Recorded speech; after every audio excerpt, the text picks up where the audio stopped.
In a world where Carolina Panthers fans have an insatiable thirst for Panthers news and opinions, only one podcast roars ferociously. It's the C3 Panthers Podcast. What's the deal, Panther fans? It's your boy, the Professor, aka Tony Dunn. It's the C3 Panthers Podcast. It's Tuesday night. It's 9 o'clock, and guess what? It's the longest running Panthers podcast where fans come together and chop up the latest news and opinions and be happy, be optimistic, be pessimistic about our favorite team, the Carolina Panthers. You can be a part of the show. The number's 252-228-5098. And there's a lot to talk. Well, no, there's not a lot to talk about tonight, actually. There are some things to talk about, which is crazy. That means we'll probably go 7 hours. Tonight's show, multiple teams interested in trading for Carolina's number 8 NFL draft pick. Teams are interested in R8, and it may be interesting to our GM, Scott Fitterer. The Carolina Panthers continue to fill in the gaps in free agency by signing defensive tackle DaQuan Jones. We'll talk about that signing and the impact going forward in a draft where it is very thin at defensive tackle. Maybe an important move right before the draft to help us. We're going to have a mock draft tonight, hopefully, and your cat calls. The number's 252-228-5098. Smash the thumbs up button. Be a part of the show, and don't forget, it's a 420 episode tonight. Hey, And I got my boy Cody Lashney in the house. My man, my co-pilot, the producer of the C3 Panthers Podcast. You know, I was looking at this, man. I was going back and looking at some of the old draft parties, but not to mention we're having a live draft party next Thursday. It will be the 8th or 9th. But I went back and I watched the first one, 2014. And I think that's when you called in. It was either that or 12. I actually, it might not have been that show. There was a show I was watching in the draft party. You called in live. Maybe it was a lot later. It was like 2016. But still, it was awesome hearing a baby Cody Lashney calls, dude. And now he's the star of the show. Welcome back. hey, man. Yeah, happy 420 to you and to everyone out there in Panther family. Yeah, that was my first appearance on the C3 podcast on video. Was in 2018 when we drafted DJ Moore. So, yeah, we've been a big happy Panther family ever since. And listen, the Panthers have done some good things. The draft is right around the corner. Everybody's pumped for it. There's new rumors that apparently the Panthers are already looking to trade out of the 8th spot. Man, there's so much to talk about. There's so much Panther news to get to. We just signed a brand new defensive tackle that has everybody talking. But, Tony, you know that we're going to do it with the best Panther fans in all of YouTube. Supreme leaders in the building. CJA, Matt Knows Nothing, Grim Reaper, Blake Bettis, Lynn, Leon Hart, Chuck from Elizabeth City, that man, Tin Tizzy, Tony Dunn, and nothing to it but to do it, brother. Let's roll. Rack them up, man. We got CK in the house too. Welcome to the show, my master of streams and the master of manipulating the internet, the video conferencing of the world. How are you, CK?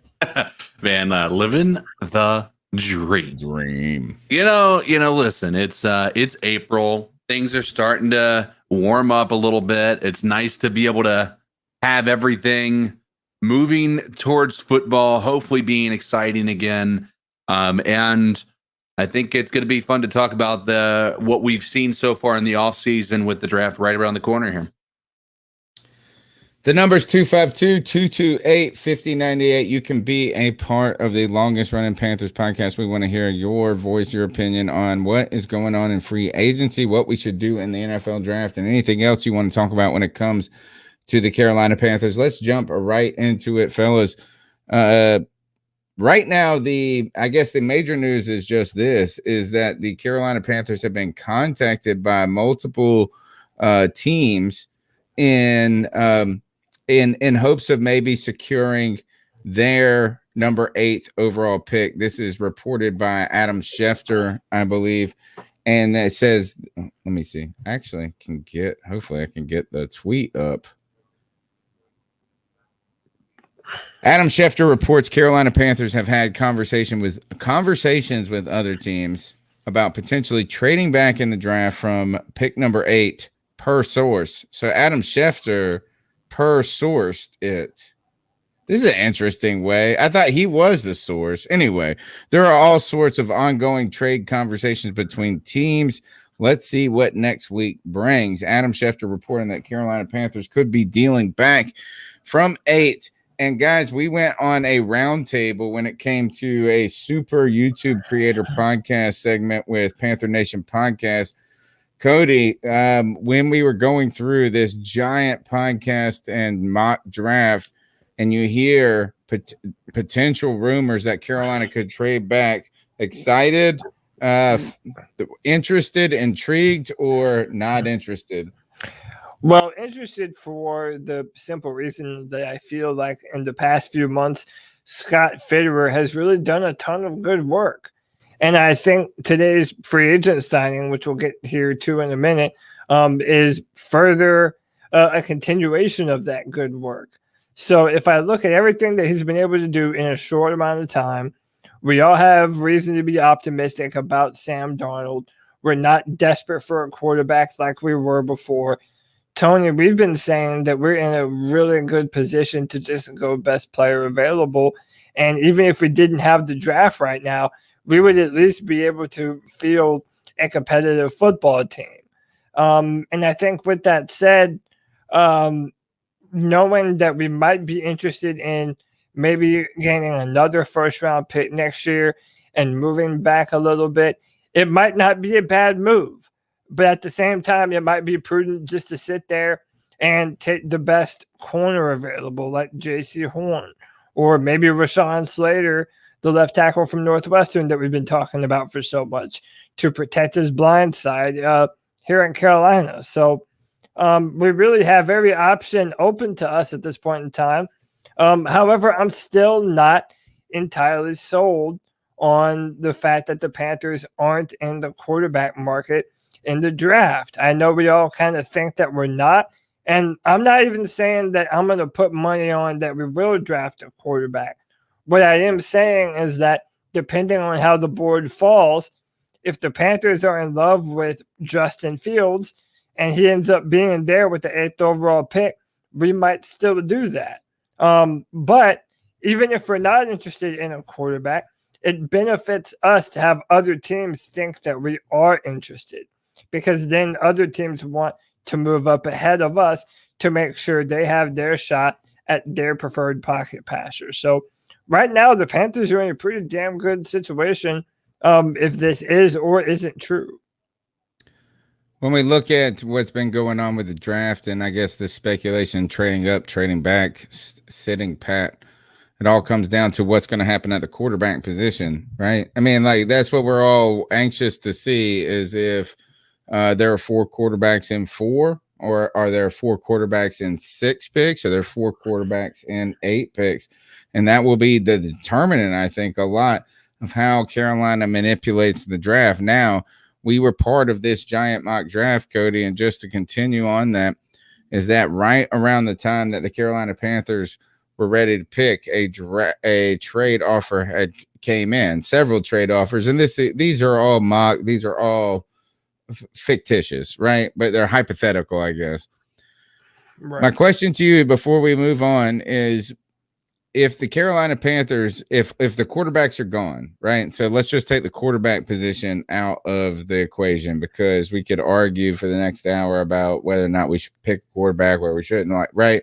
Say the quarterbacks, the top 4 are gone, and you're sitting there, Penei Sewell is also gone, right? True. Poor little CK. He's trying to jump above little Joey the Blind Panther. He can't see. How about that? 2 people can't see. Oh, so if you are to trade back, how about this? Is that my kind of issue or my question to you is what changes if the Carolina Panthers are picking inside or outside the top 10? Right, because that's the thing is that yes, we're going to get multiple picks. We can debate about how many picks we're going to get and what that difference is. But what are we looking at if we're picking at 8 and if we're picking at 14 or 13? What's the difference? Well, it personally just depends. It depends on where we're looking to trade back to. If we're trading back to, say, 13 with the Chargers or 15 with the Patriots, then yeah, I do think there's a really good chance that we're still going to be able to land a high-quality player like a Christian Darrisaw, like a J.C. Horn mentioned earlier, maybe a Caleb Farley, who, according to many, is the best corner in this whole draft. But he's fallen due to some injury concerns. I really love J.C. Horn, who I've done a film room on this very channel, cornerback from South Carolina. And I think that would be another player that would really, I would love to have on this football team. But I remember what Scott Fitterer said in his opening press conference as the GM for the Panthers, and that, if you're not picking in the first 19 picks, they really don't see the difference in the top, the bottom 20 picks to the top of the second round. Yeah. They kind of value all those players around the same. So, I do know that Matt Rule and Scott Fitterer both really love the talent in the first 3 rounds of this year's draft. And I do think that they would covet having a number of different picks, especially if they feel like they're still building this team for the future. And if they're, sold on Sam Darnold, then yeah, this might be the perfect thing for us.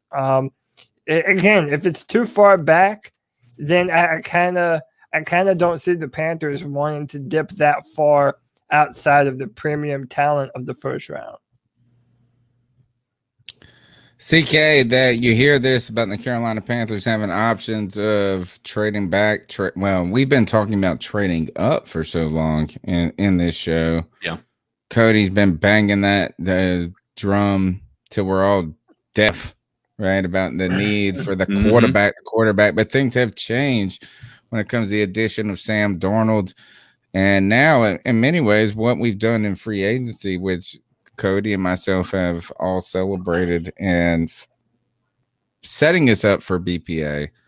What are your thoughts on trading back? Is this something that the Carolina Panthers, are you interested in this? I feel like every year I hear a trade back, and then nothing, we don't ever see any of that.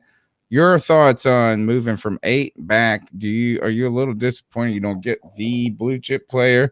Are you settling? Or are you excited for adding picks? So a couple of things. I think we start to hear the trade back when the things that we have that are an opportunity are not going to be necessarily there. Like last year, it was, Isaiah Simmons isn't probably going to be there, even though he was. All these pieces that we wanted were probably going to be off of the board. So let's trade back, because there wasn't anything as exciting as a linebacker like Isaiah Simmons, or a quarterback like Joe Burrow, or even this year, the quarterbacks that they have, or a Kyle Pitts. All of these, there's so many great players.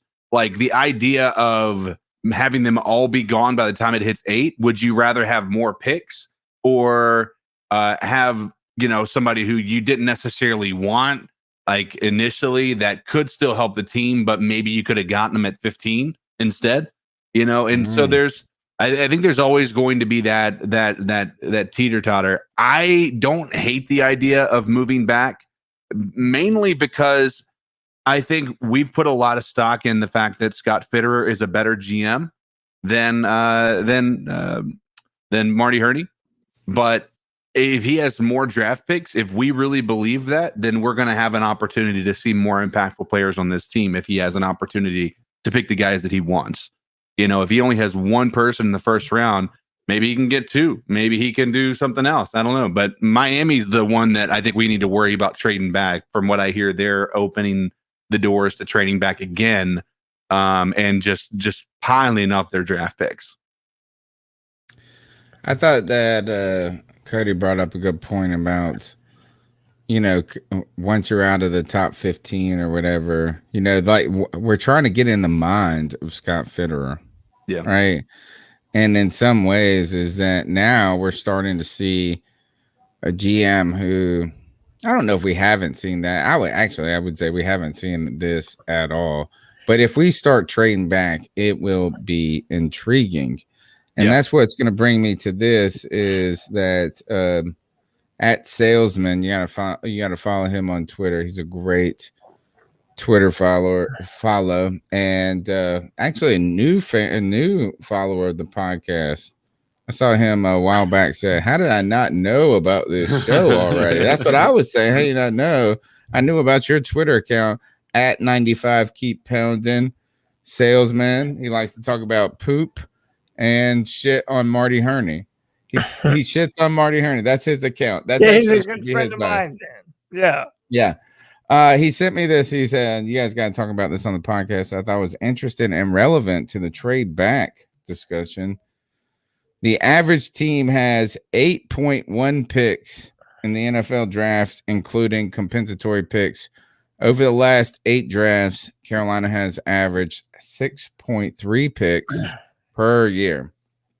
So, interesting. What does this tell us right away? What does this tell us about the Carolina Panthers and what they've been doing with the NFL draft over the last 8 years? And when I think about the Panthers in the draft, I think about me going and playing a game in Vegas, like a 3-card poker or something, this or that I don't really know the ins and outs of the rules. Right. I was hanging out with a friend the other day, and we were at the bar, and he was playing one of those pool poker machines that they say can't give you money, but somehow pay money and all this jazz. And he was doing these extra things. He's like moving these little, like if I would have gone up there and just put 20 in it and just pulled the thing 3 times. Right. That's what I think the Panthers have done. We just walked up to the craps table. We just put the money on the pass line 3 times, and that was it. No backing the bets. Mm-hmm. No this and that. You know what I'm saying? No mixing the money around. We've played it straight. We played it straight, and we just tried to pick where we were at.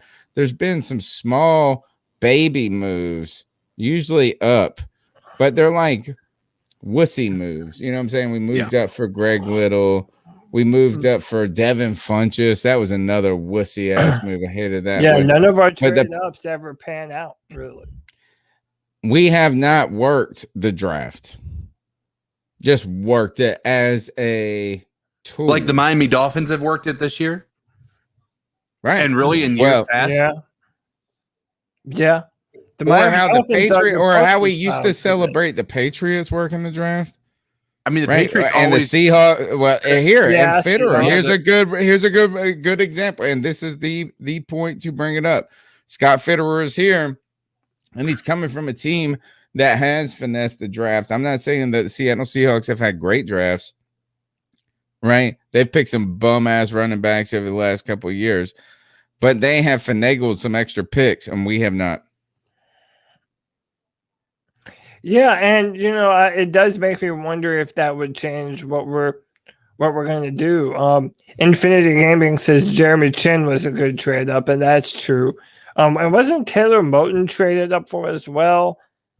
I don't know. I want to say maybe he was. Yeah. Or you know what? No, I don't know if we traded up for Moton. Do you remember? Didn't the Bills jump right in front of us and get a guard? No, right in front of Moton. But yeah, the Bills jumped ahead of us. Yeah, they went and got Deion Dawkins, and then later they jumped up Taylor Moton. Yeah, I don't think we jumped up. Well, we did move up for Greg Little, like you mentioned. And then another thing too is I kind of feel like, and tell me if you think I'm wrong on this.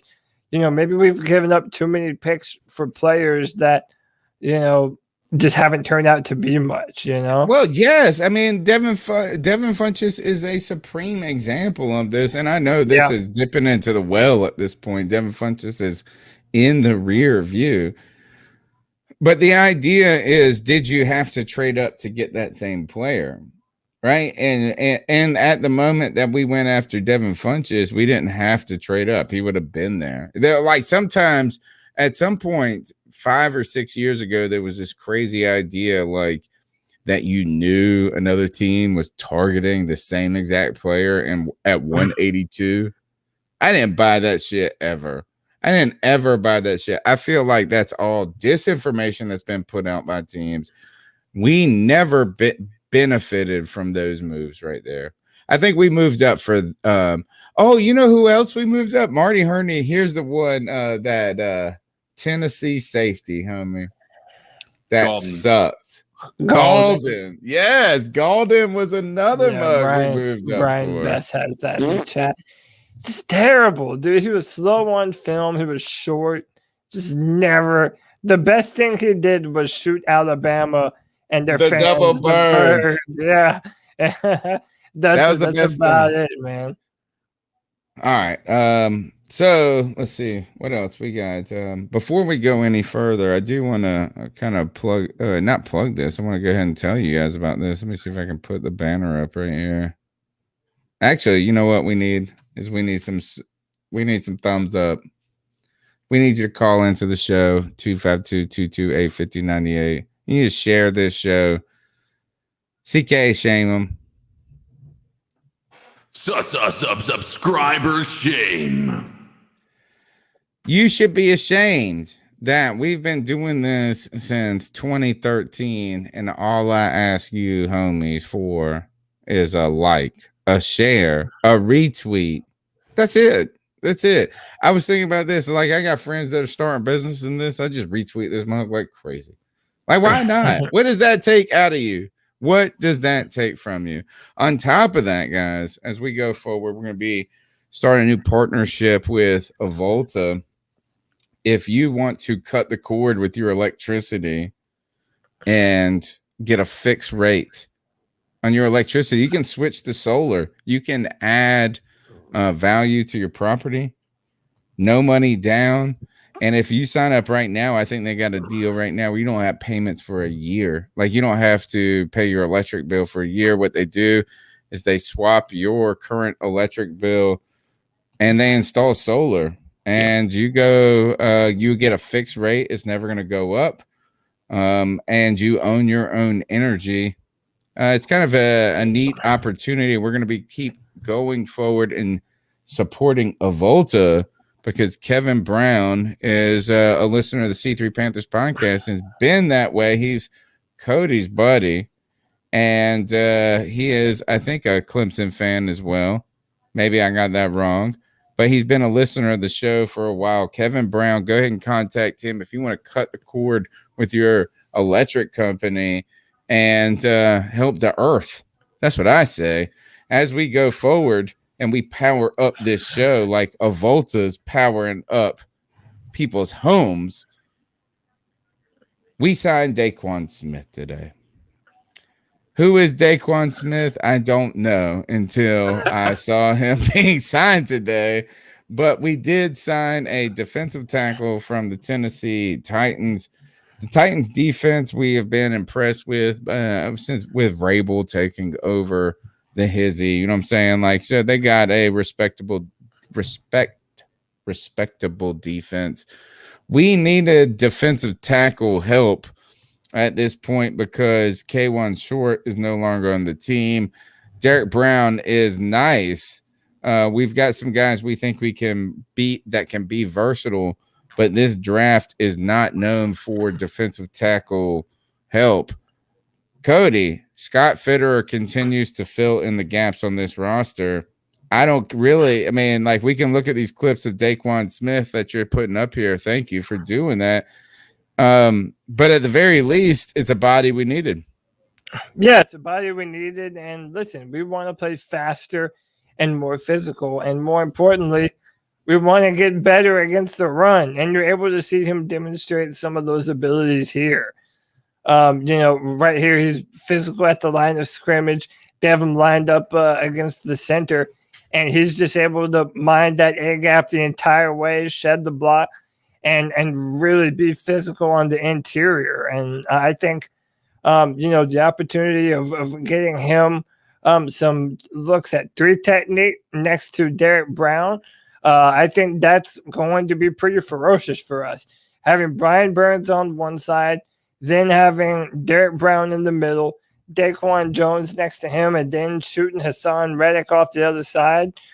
Dude, the Panthers are slowly but surely bolstering this pass rush, continuing to build upon all the good things that we've been doing so far in free agency. And the man is a physical monster. I mean, you can see some of his stuff right here. He sets a very physical presence at the line of scrimmage. Running back tried to jump over his head, and he was able to grab his feet and yank him back down. The dude's a monster, man. He is a very tough player. It's a 1-year deal, so yet again, this isn't another long-term signing for us, but for a team that's looking to continue to build upon the success that it was able to acquire under new head coach Matt Rule, I think this is a step in the right direction. But it's more of a physical presence where it matters the most, in the trenches. I think it was who's the guy that got cut by the Browns. He was a Jet originally, then he went to the Browns. Defensive tackle Sheldon Richardson was cut just a couple of days ago, and that was on Friday. Actually, that news broke that Sheldon Richardson would be released by the Browns. Had a big season for the Browns last year, but they brought in Jadeveon Clowney. Sheldon Richardson was supposed to be paid $12 million. And I'm sitting there when this happens, you want every name that comes across the wire you're interested in. Like, oh, yeah, we need some news. We need something to talk about as Carolina Panther fans. And Sheldon Richardson almost made made sense for the Carolina Panthers. But this, DaQuan Smith, $4 million, 1-year deal. Not only are we adding pieces that are interesting and intriguing in a Hassan Reddick 1-year deal, right, is that it doesn't seem like we're just adding guys that are bums, but adding guys that potentially are playing for a contract in a year where the salary cap is low and they want to play in a contract year. I don't know if DaQuan Smith's going to just be a stud going forward, but he doesn't seem a bum. I continue to see Scott Fitterer's plan evolving, and I don't want to be too excited, Cody, about Scott Fitterer and just heap praise on all of this, but it just seems like it's like we're checking boxes. Yeah, we're just checking the boxes of what a GM should be doing. And it's not like we're giving him credit for twiddling his thumbs and wearing a nice tie or something. The man has been making moves. I think, have we made one complaint in the past few weeks? I mean, other than the people that aren't believers in Sam Darnold and still think he sucks, right? I can understand why, if you hated that move, you might not like Fitterer. But, I mean, what has Scott Fitterer done as of yet that we're like, oh, dude, terrible signing, bad move? I don't think anything. Yeah. No, I don't think anything.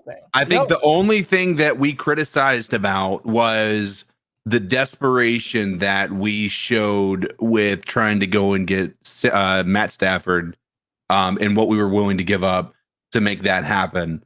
And the way that we played our cards was not like we were not. It was clear that we were dealing with a rookie GM. It felt like that was the biggest criticism we've had, and those are all growing pains. But for the most part, I think we can say early on his tenure, Matt Fitterer. Granted, we've got to keep in Matt Fitterer, my bad, Scott Fitterer. But we've got to keep in mind, literally 2 years ago, we had I'm not going to say an identical offseason, but a similar one where we saw some veteran signings that we were like, oh, this is going to be good. And then we shit the bed.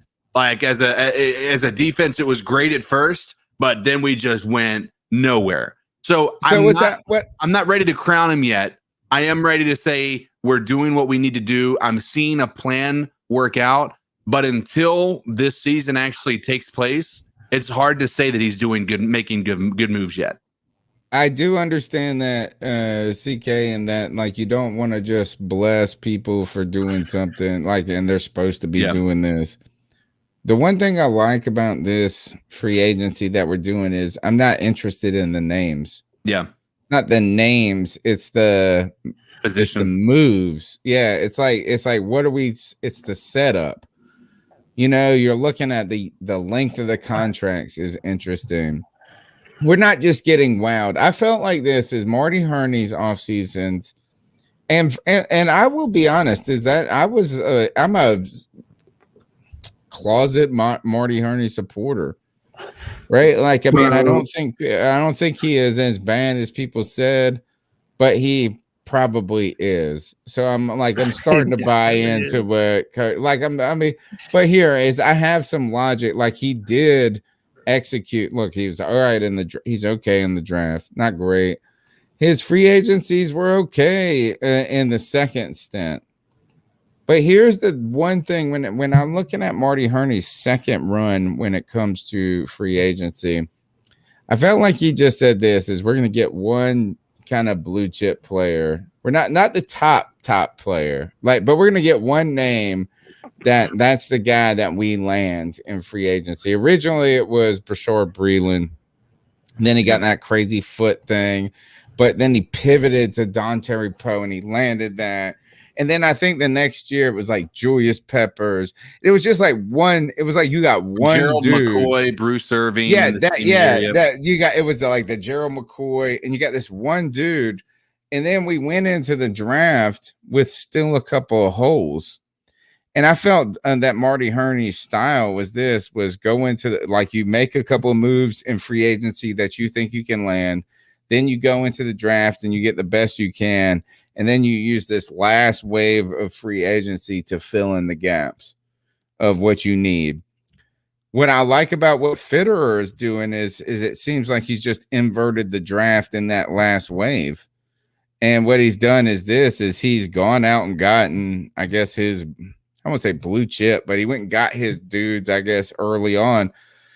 But it's all been about having it so that you can have a team without this draft. And I've said it for the last couple of weeks, is that like the Panthers have a roster that they could put out on the field. It might not be the greatest in the world, but they have a full roster right now. So then when you go into the draft, it gives you a lot more flexibility to move around, to trade back, to acquire players, to do different things.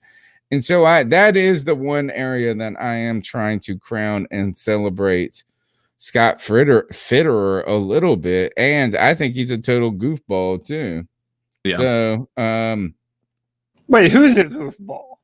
Fitterer. You saw his press. He watches his YouTube conference. He watches like concerts on YouTube. That's a goofball thing to do. Like you sit around with your family and you pop popcorn, you watch like YouTube on YouTube. Dude, that's a goofball thing. Hey, and I'm a goofball. I'm a goofball. Like, look, Marty shit in his spare time. Like Marty Herney was the king of goofballs. Why would you? What makes you think that? No, I think Marty Herney's pretty cool, man. Like I feel like if you're 65 years old and you're rolling like Marty Herney and you do the glasses, like this.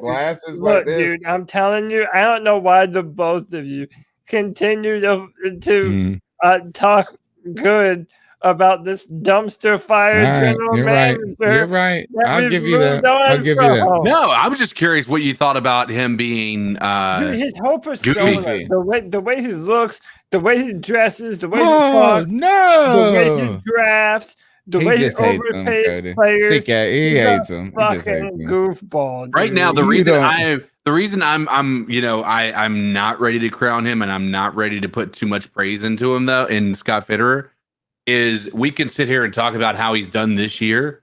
We don't know what type of a GM he is until we have an actual proper offseason where we don't have a reduced cap room, where people are playing for 1-year deals because they need to try to play themselves into a contract.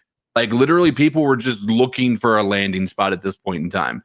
And yes, you can find good spots anywhere you go, but the reality is would we have gotten this deal done if the cap room had gone up? Right. That's a perfect comment. Josh Josh. nailed you, dude. You're a simp. You're a simp for a loser GM. Move on from this shit. All he did was overpay players and fucking. But now you're trying to make him a goofball, though. I guess the best comment. Blake Bettis said this: he's the king of meatballs. That's the goofiest thing. What does Grand Reaper say? Cody's right. Herney was a cornball. He's a meatball. He's a cornball. He's all that shit, dude. Hey, look, as I agree with what CK is saying, is that we don't know what the totality of Scott Fitterer's moves are, this or that. But I gotta say, watching it just as I've watched every other offseason, I think it's been strategic. I'm excited about it. Not been disappointing. Like we haven't started this up and said, we're already ready to move on from Scott Fitterer. Apart from some other like criticisms that we've had, then there, some might be considered minor criticisms. He's been, pretty, what we expected. He's not been over the top. Marty is a guy I know has hard candy in his house. This comment this has got Cody giggling. Right there, he's got giggling. You know it, dude. What are they called? Those Werther's originals? That's the shit that he has, dude. So for people listening later on the iTunes, TuneIn, Stitcher, wherever you get your podcast, Jake the Snake FU said this is, Marty is the guy I know has hard candy in his house. All right. So, I have been, look, you can call me a simp, Josh. You can do all this and that because I don't want to just shit entirely on Marty Herney. But I do. I think you guys are right. I mean, like I'm agreeing more and more with you guys. At the very minimum, it's time for new era. But I have been saying from the beginning, the Scott Fitterer kind of plan that he is exacting in free agency has been logical. So that's where I'm at. And now we need to go to this. Cody, you're going to lead this. I'm going to put it up here. But I hate the NFL draft buildup. I love the actual draft night, right? Like I love this. And by the way, guys, we are going to be hosting, I think this is our 8th live draft party, 14, 15, 16, 17, 18, 19, 20, 21. This is our 8th live draft party. It'll be Thursday night. This is April 29th. We'll start at 7 p.m. The draft, I believe, is at 8 p.m. We're going to go. And the question is now that we picked so early, do we go the entire first rounds? We will do our best in that. I'm interested to see how this turns out, but it's going to be the most exciting NFL draft, I believe, in our era, folks, with 4 or 5 quarterbacks going in the top 10. Names that everyone knows. I believe that this NFL draft is going to be one of the most exciting that we have seen ever in the time that we are following via the internet and all of that. So we hope that you can join us Thursday night. We have a live draft party where we just hang out. We bring in all different types of consultants from different teams, analysts. My boy Scott Mason's going to come in and talk about that Jets number 2 pick, Zach Wilson. Hopefully, we'll have to see if we can track down Peter Panassi. He's going to be busy writing on for the San Francisco 49ers pick at 3. Will it be Mac Jones? Will it be Justin Fields, who I believe it is? And then will the Carolina Panthers trade back? If you want the draft show to go forever, you're hoping they trade back. That's what I'm telling you. I hope you can be a part of it live Thursday, April 29th, the C3 live draft party. We need you to be a part of it. We're going to cycle you guys in. We'll use that StreamYard link. We'll have the Discord chat going. We have a contest going in right now. is that if you can submit your top 10 players that you believe will be drafted, your top 10 picks, you got to submit them in the order that they will be picked. We pick based on order, and then overall, you can submit that at carolinacatchronicles@gmail.com or go to the Discord and submit that there. There's another place to do it. All right. Good Lord, that's a information overload all to get to this, that some people have asked us to do a mock draft. And I hate mock drafts, Cody. I loathe them. Loathe a mock draft because they're dumb. It's like it's just over and over, fun, dude. A lot of dumbness. Dude, gambling is dumb. Gambling, you can fuck around and lose your mortgage payment. This is fun. I think that's the same reason that a lot of reporters hate it. Like, they hate mock draft season. Like, there is a large number of reporters out there that just despise it. Bill Voth being one of them. Oh, they're all curmudgeons, dude. I love it, man. We only get to do this one time a year, and it gets the fan base, interested. It's like one of my favorite sayings is hope springs eternal around the draft, right? Because every year it's a reset. You have a brand new year to bring in brand new faces from the college game. And again, man, it's like this is the future of your football team. This is where you draft future superstars. I love it, Tony. Listen, Tony, you don't have to love it. You can hate it all you want. I'll love it enough for both of us. How's that? I'll tell you why I hate all of this draft speculation. One year, Mel Mayock wanted to write a draft guide, and we had like 2 or 3 people, and I did all the editing on the draft guide. I built all these photos. I did all of this shit, and we sold like 12 of them for like $2.99. Spent like 27 hours. The other thing is, as I've been, actually, I spent like 87 hours on this stupid ass draft guide. On top of that, when I was maintaining the website a little bit more closely and just trying to think, you had to talk about the draft to be relevant and this and that. What I hate about this is how much time we spend mocking, thinking, talking, forecasting, writing articles, this and that, and like 1.5% turns out to be true when it comes down and we shake it all out. Right? Is that like if we come back and we look at this draft in 1 year, all of those forecasts, all of that, like 1% will be accurate. But anyway, I know y'all like it. And the draft is coming up. And we've had followers of the show asking, can we put together an official C3 mock draft? And that's what we're going to do right now. We're going to do it as fast as we possibly can. Right now, I've picked this up. I'm using the mock draft machine on the Draft Network. I don't pay for anything extra, so we're just going to do it like that.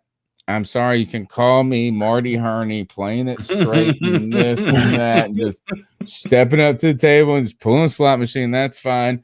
In this draft, Cody, you have to be our guy that is our leader. We will follow you onto the hill. Trevor Lawrence selected at 1. Zach Wilson by the Jets at number 2. Trey Lance to the 49ers. Justin Fields to the Falcons. Jamar Chase, wide receiver, LSU. Jalen Waddle, 2 wide receivers early. Penei Sewell goes right before us to the Lions. And now it comes. Can the Carolina Panthers, what do we do? Is it Kyle Pitts? Is it Rashawn Slater? Is it Mac Jones? What do you air? Let me see. Okay. It's exclusive. First of all, let me shout out Grim Reaper for giving us that $10 love bomb. He said, in a world that needs Panthers podcasters, there's the C3 Panthers podcast. You already know, man. My man. Appreciate the love. And what I'll do, we'll do a few more of these before the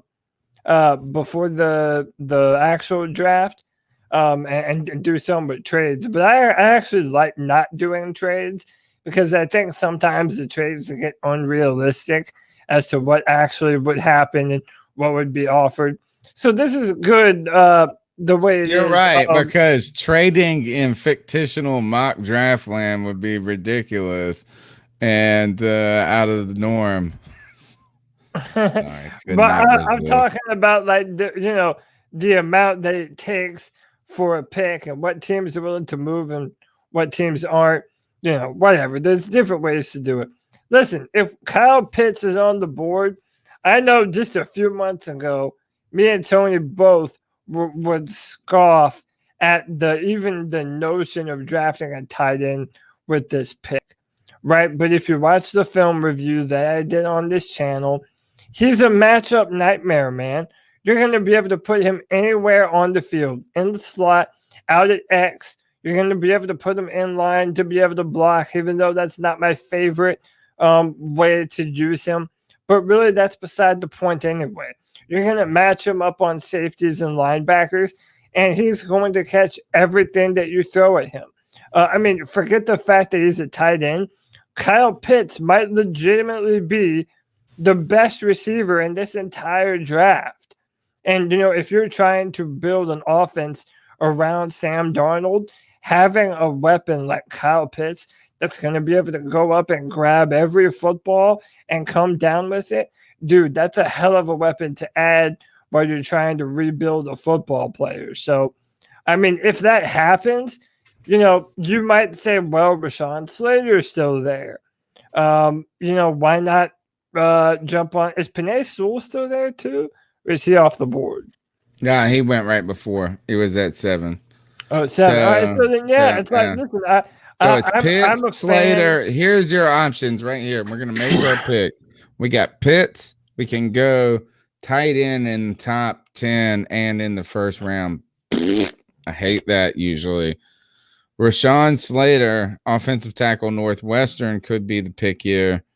And then I guess you're kind of at this is the only other names I suspect that you are willing to entertain are Surtain, Horn, and Micah Parsons. Yeah, and really it's mainly Horn and Slater. But, and I'm a fan of Slater. I really am. But, dude, if Kyle Pitts isn't, if he's on the board, dude, talent evaluators are talking like this dude is a surefire Hall of Famer. Yeah. And when you look at the film, it's easy to see what's impressive about him and what he does well. It is a make the pick. For us. You make the pick then. This is such a hard one. Like, do I want? Are we doing this based on what we think, what we want, or based on what I think they're going to do? What you want right now? This is our mock draft. Yeah, what would you? This prefer? is who we want. We get 2 picks, Pitts and Slater. And I tell you this: is I hate picking a tight end in the first round, but this is like the only time it seems like it would work. It would be best. In fact, is that it just seems like he's head and shoulders. If he's the best receiver, arguably in the draft, and this and that, like you're getting a twofer. He's a twofer. Yeah. So my vote's Pitts. You have to be the tiebreaker. It's not really a tiebreaker, but I think they filled a need in the draft in the offseason, and I think the only thing we haven't touched was their left tackle, and I think we're going to go Rashawn Slater. That was the only thing we filled a need in the offseason. Well, the chat room has to solve it then. Chat room. No, let's just do a 2 or 3 vote. Tony, what's your vote? I don't know enough about Slater, man. I want to pick an offensive lineman, but I don't. Is he just as surefire as Sewell? Yeah, listen, to me, he's my number 1 rated offensive tackle. He's the 3rd player on my big board behind Trevor Lawrence and Justin Fields. I'm really high on Slater. My thing is this is a deep draft for offensive tackle. I don't necessarily think that they're on Rashawn Slater's level. They don't have his versatility. I know Rashawn has played right tackle for 2 years. Then in his final year, played left tackle and was more dominant there than anywhere else. And he shut down Chase Young. Literally shut him down. Dominant. We've been the reason. Yeah, I'm a big fan of the idea to go to Slater. I hate passing on Pitts because I know we are going to regret not having that level of talent at that position. I'm picking Pitts. I'm picking Pitts, not because he's a tight end, but because I think he could be a receiver. And I'm not saying he's going to be a receiver for us, but if he is a tight end who is just the best receiver in the draft, he's both.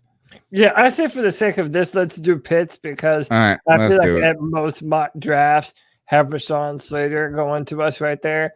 And, Lynn, I think Lynn is in here somewhere, and she said it best.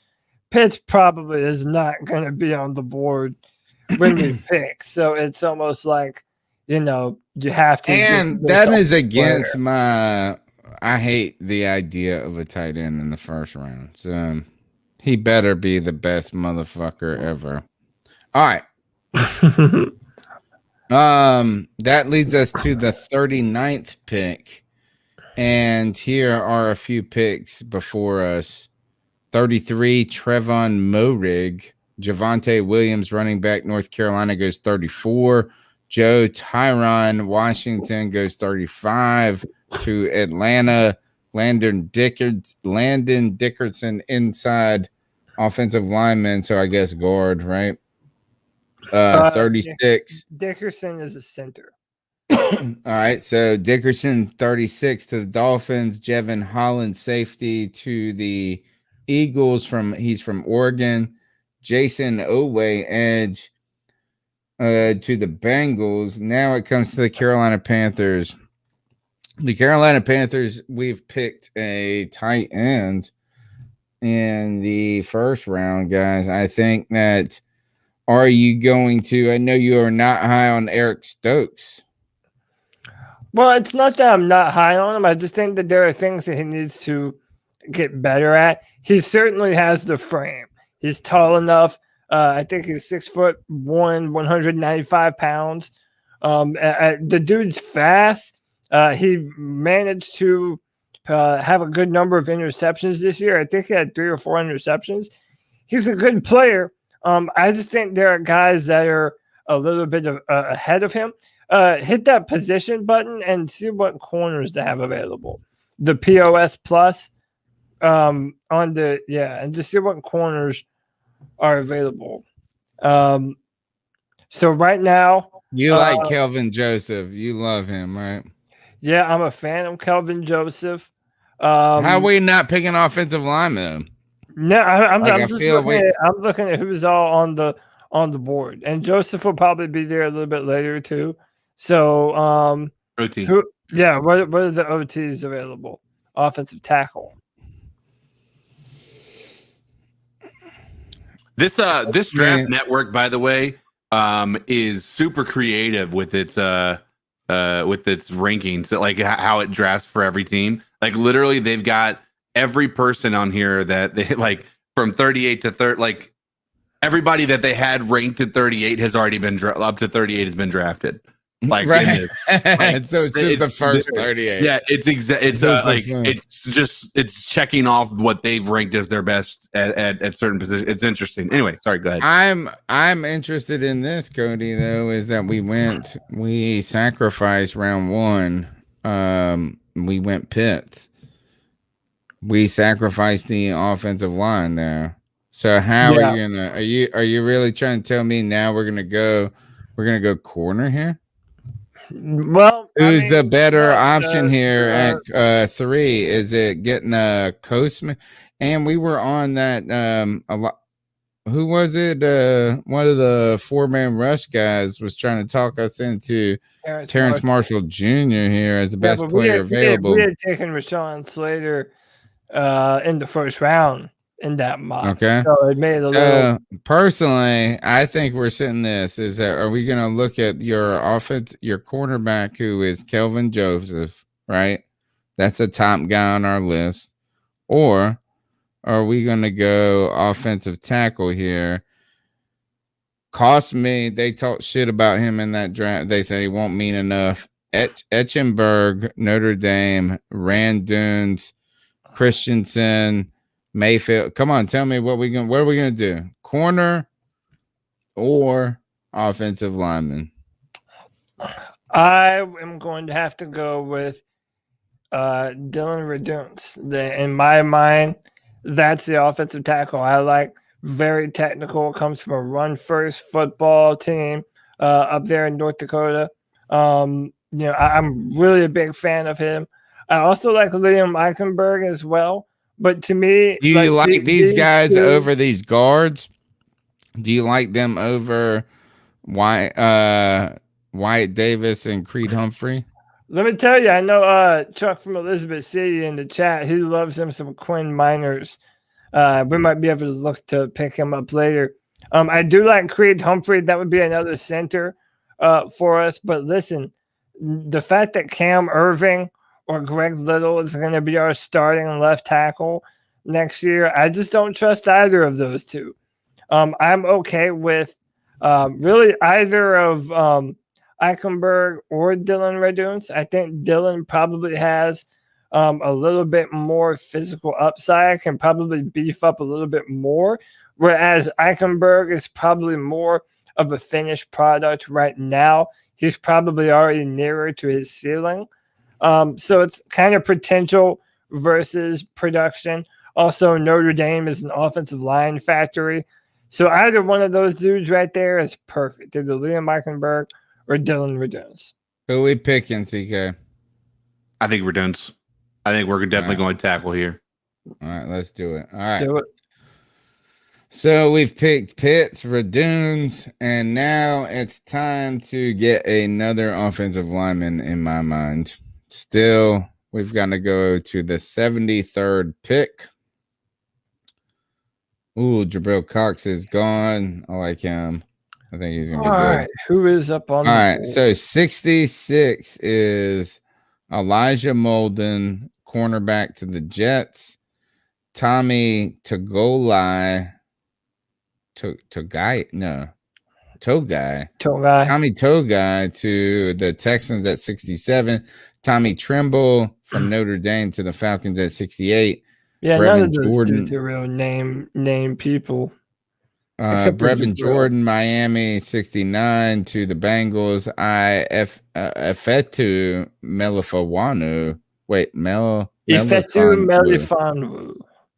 Melifonwu. Cornerback Syracuse goes to the Eagles. Jabril Cox, I like him. Goes to Denver. Davis Mills, quarterback to the Detroit Lions. Now the Carolina Panthers we've picked a tight end. Now we've picked a tackle / guard, whatever you need him to be. And now are we picking need or are we picking best player available? Interesting. What do you do if it's best player available? Let's just go to their rankings and see what they got to say. This is what they are saying. Oh, look, Quinn Manners is there. We almost need to get him. Jamar Johnson, safety, Indiana. Any thought? Oh, Richie Grant. Everybody look. And see, this is the thing. I think they're painfully low on Richie Grant on this draft board. I don't think. I agree. He's going in the second. Yeah. So on the draft night on the Panther Nation podcast, I pounded the table for Richie Grant. I think he is going to be a long-term free safety for us. He's going to be that ball hawk patrolling the deep backfield. I think that would be a bonkers pick for us. I would love that. Jamar Johnson's a player I've been watching too recently. Another tall, rangy player with the wingspan that will go and make a play on the football. What cornerbacks are available? Tyson Campbell is another one from Georgia, the cornerback. No, there is. Yeah, I know. I saw him on the board still. So Paulson and Debo. Yeah, see, this is right now, Tyson Campbell is probably the last corner. I feel like we can get Trill Williams next round, maybe. It's gonna be a stretch. Yeah, but hell, who's there's better? a chance you might pick up Grant But if you love him, like there's no Richie, reason or who do you like ball. crazy better? Tyson Campbell, Trill Williams, or Richie Grant? Grant. All right, now when it comes to safety, how about this? Is Jamar Johnson or Richie Grant? Come on, you watched it. Richie. Really? No doubt? He's 12 constantly. Dude, all right, we're drafting him then. You good with that, CK? Whatever. Let's do it. I'm at this point in time, I'm beyond my depth. So. I don't know any. I've seen Richie Grant play. I'm telling you, they're big boys. And we saw the team be close to him and like what was it, Senior Bowl or whatever. Senior Bowl. And dude, their rankings are fucked. I promise. I'm not a fan of their big board 2 years in a row now. All right, 113th pick. Let's see. People in front of us were Elijah Griffin, cornerback, goes USC to San Francisco. Deontay Brown, guard center. You do all so we can see all the players.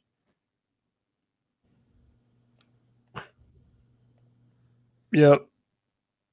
All right, so we're in round 4. That's what we are. Jordan Smith, edge from UAB, goes to Jacksonville. James Hudson, offensive tackle from Cincinnati, goes to the Jets. Robert Rochelle, Central Arkansas, goes to the Falcons. He's a cornerback. Israel Makumo, cornerback, South Carolina, goes to the Texans. Aaron Banks, offensive lineman, goes from Notre Dame, goes to the Browns. Kendrick Green from Illinois goes to the Bengals, and Frank Darby, Arizona State, he's wide receiver, goes to the Lions at 112. Carolina Panthers are on the board at 113. We've picked Pitts. We've picked Randunes. Now we've picked Richie Grant. And it comes to, I guess, and you tell me, where do we go? Where do we need to look? So I feel like we still need to go back offensive line. I would say, 100%. Look at the offensive interior. I think we're good at offensive tackle with Moten. We just drafted Radunes. We still have Greg Little and Cam Irvin on the roster. Maybe wide receiver, running back. No, that's are you on IDL or IOL? I'm on the predictive board. I don't know. Wait, oh no, do the IOL. I'm trying to see the offensive interior.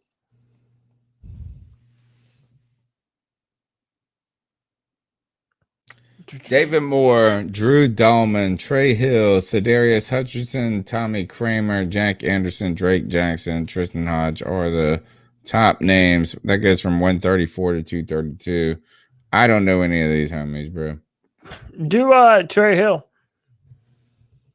You want to draft him over? You want to look at what about quarterback? You want to see if look, Kyle Trask. Look at that. Kyle Trask right there. Why are we drafting Kyle Trask? What point does that make? What about we drafted Pitts? We'd have a nice quarterback connection already there. Yeah, what about wide receiver? How about this? We don't need. You don't get a gym right here. Is there a gym at wide receiver? I don't know. Bro, Daz Newsome is on the board. The receiver from North Carolina. Dude, if Daz Newsome's on the board, take that, dude. Put him in the slot. Well, that's what we're doing. I don't even know who he is, but boom. So we picked the wide receiver. Tell us why we should be excited about Daz Newsome. Yeah, Daz Newsome, 6'1" from North Carolina. Really fast guy. No, dude, shut up. You're just trying to mess me up. 6'1" not impressive. Like you can't come in and be like this. I'm 5'9" and 3/4, and people clap about it. You're drafting a player that you're gonna put on the inside in the slot. Very fast. You can take the top off too.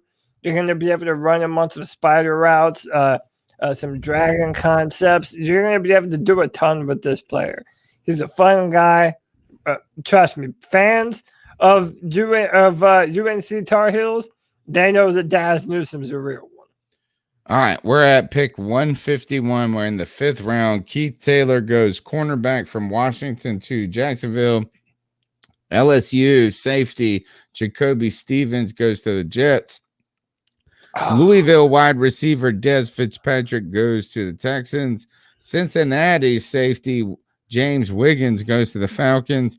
Oklahoma's Adrian Ely offensive tackle goes to the Bengals. And Vanderbilt's edge rusher Dayo Odeyingbo. Odeyingbo. Goes 150 to the Eagles. Now the Carolina Panthers on the board. 151. We've drafted Kyle Pitts. We've drafted Rand Duns. We have now drafted Richie Grant. And now a wide receiver and somebody that I'm supposed to be excited because he is 6'1". What was his name again? Daz Newsome. All right, Daz Newsome. And runs a low 4.4. So remember that number if you're trying to. That don't mean nothing in this NFL no more, bro. Yeah, you gotta run like 4.1s to make me excited. No, I'm just kidding. All right, so what do we do here? We're in the 5th round. The Carolina Panthers. Thinking about our team, how do we develop and going forward? Is this the worst defensive lineman draft in the history of football? Yeah, hit the defensive line. Yeah, this is I was reading something about it earlier that this is like one of the worst defensive tackle drafts in recent history. Yeah, it is a bad one. It's not it's definitely not a good one. Yeah, none of the defensive line guys are anyone I would take here. Let's just do all. Oh, let's see what tight ends are available. Oh, we already took a tight end. Never mind. We did. Yeah, but this is where I bet you this is one of these guys right here is gonna have a better career than Kyle Pitts. Shut up. I promise you. Hit tight end or go all. I just did. How about this? I just did all. All right, so all. Yeah, we need to see every player they have. So right now you're in the running back range. Chuba Hubbard would be a good pick. A change of pace back for Christian McCaffrey. Rashad Weaver might just be a good upside. Who's this David Moore from Grambling? What about him? Interior offensive lineman. We already picked an interior offensive line guy in Trey Smith. Let me see. We get Trey Smith. We didn't get no Trey Smith. Literally the last pick we made. Was that the last one? 4? Yeah, I thought we did Richie Grant. I thought we got a wide receiver at 4. Yeah, I thought we got a wide receiver from North Carolina. Yeah, we didn't get and then we got we went Pitts, we went Rand Dunes, we went Richie Grant. You know can click your picks, right? It'll show you at the top. And you're about to be upset and you're about to be embarrassed, man. Okay, let's see what our picks. Let's see what our picks are. My pick. My picks over to the right. Yep. Right there. Where's this guy, man? Oh, that's how we picked Daz. Yeah. But see, here's the deal, though. Now all the now you don't. We need a linebacker. We need one of those. The interior offensive lineman, in this area would probably. Oh, dude, Trey Hill's still on the board. Do it then, Trey Hill. Trey Hill played center for the Bulldogs offense. He started games aligning at guard as well. In the run game, he comes off the ball hard. He is heavy at the point of attack and plays with good natural leverage. As a result, he is hard to bull rush. Although he plays with very good power in a phone booth, he is limited agility shows when he has to move and engage when he has to move. That sucks. This at the second level with regards to run blocking and also. So is he going to be a center for us? Yeah, he'll be a center, but Trey Hill? To me, he has center and guard capability. Okay. So, Cody, CK, why do you look like a pill? Hey man, There's a yeah, potato in the ground. that's not nice. You're Maybe not, I am a pill, you son of a. yeah, dude, don't judge him, man. Come on, dude. Unreal. All right. How many picks we gotta wait? All right, 193. We're back on the board. We've gone Pitts, Randunes, Grant, Newsom, Hill. Click all. It is time for us to just pick all. Ooh, Cornell Powell's on the board, but we already have a receiver. Demondre Lenore. We can grab another cornerback right here. You need a running back, bro.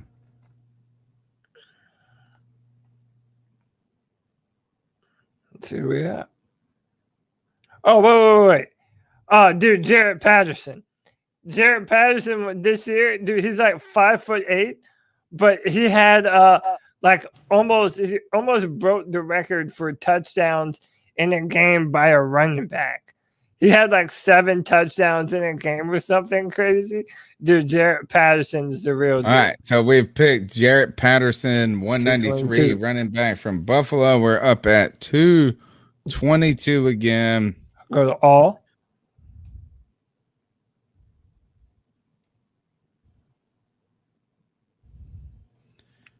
Look, the Tony guy is still there. Good guy. He was there in the last joint. Dude, I hate Penn State coaches so bad. They have so many talented players. You hate Matt Rule? You hate Matt Rule? Matt Rule had no hand in that. Penn State player. Matt Rule had no hand in that bullshit. All right. What do we do? I would say I don't know at any of this these point, names. yeah, just pick Shaka Tony because that's your name. I like him. I like his name. Tony's a cool name. He spells it weird. So you say. So you say. So you say Tony's a cool This name. is like the one asshole. You know what is that? Some people like Toni. I'm like, what the fuck? Yeah, some people spell Cody with a K. Oh, we're done. All right. Yep. Our draft is over. Go to user picks. And this is what it is.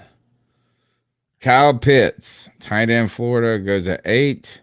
We picked Dylan Randunes at 39.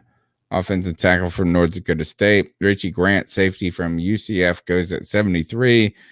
Panthers selected Daz Newsome, wide receiver, North Carolina, 113. Trey Hill, interior offensive lineman from Georgia, goes at pick 151. Jarrett Patterson, running back, at 193. And Shaka Tony, edge rusher from Penn State, the greatest player in the draft, 222. 222. I like it. All right. That is the C3 mock draft on me. That may be a dumpster fire. All right. So, exhausting. Why, Cody, was that fun? Please tell me. Please tell me why anybody should care about that mock draft, A. And B, how much will be right? Will there be one player from that list that's on this team?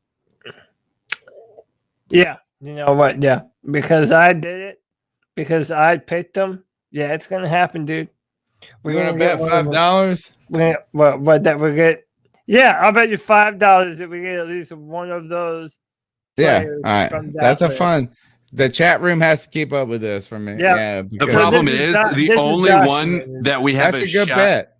The only one that I think we have a shot at actually getting, like that I feel like we probably have a chance at actually being right, is the Kyle Pitts one. I don't know that we're going to pick him, but I think out of like all the things, all the cards that could fall between now and then, it's like, how many players were there in the draft that were picked? We're just picked like 240? Yeah, something like that. So and you 6 for us. The odds that six also like one of the it's just so hard to hit those. And it's not even the same. On. Like you can't just say 6 and 240 because then other teams are picking.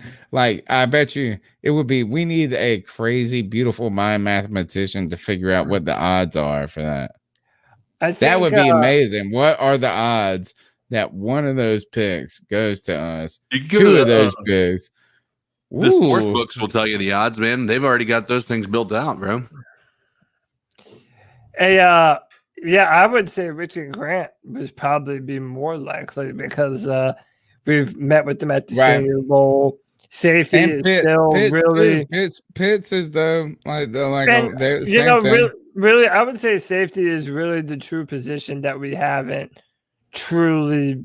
Do you still have that draft, Tony? Standard. Do you still have the picks? Do you see what Atlanta picked at 4 on that? Did they pick a quarterback? Yeah. They could pick Trey Lance. This has Atlanta going Justin Fields. Can I download it? That'd be awesome. So they have Trey Lance going 3 to the 49ers. They have Trey Lance going to the 49ers. And this is really what I've seen. This is like it don't matter. I feel like we could flip flop. Bro, Trey Lance has been good in his pro days. But like Justin Fields is getting, I think the San Francisco 49ers are picking. I think they're, I almost wonder they're picking Mac Jones.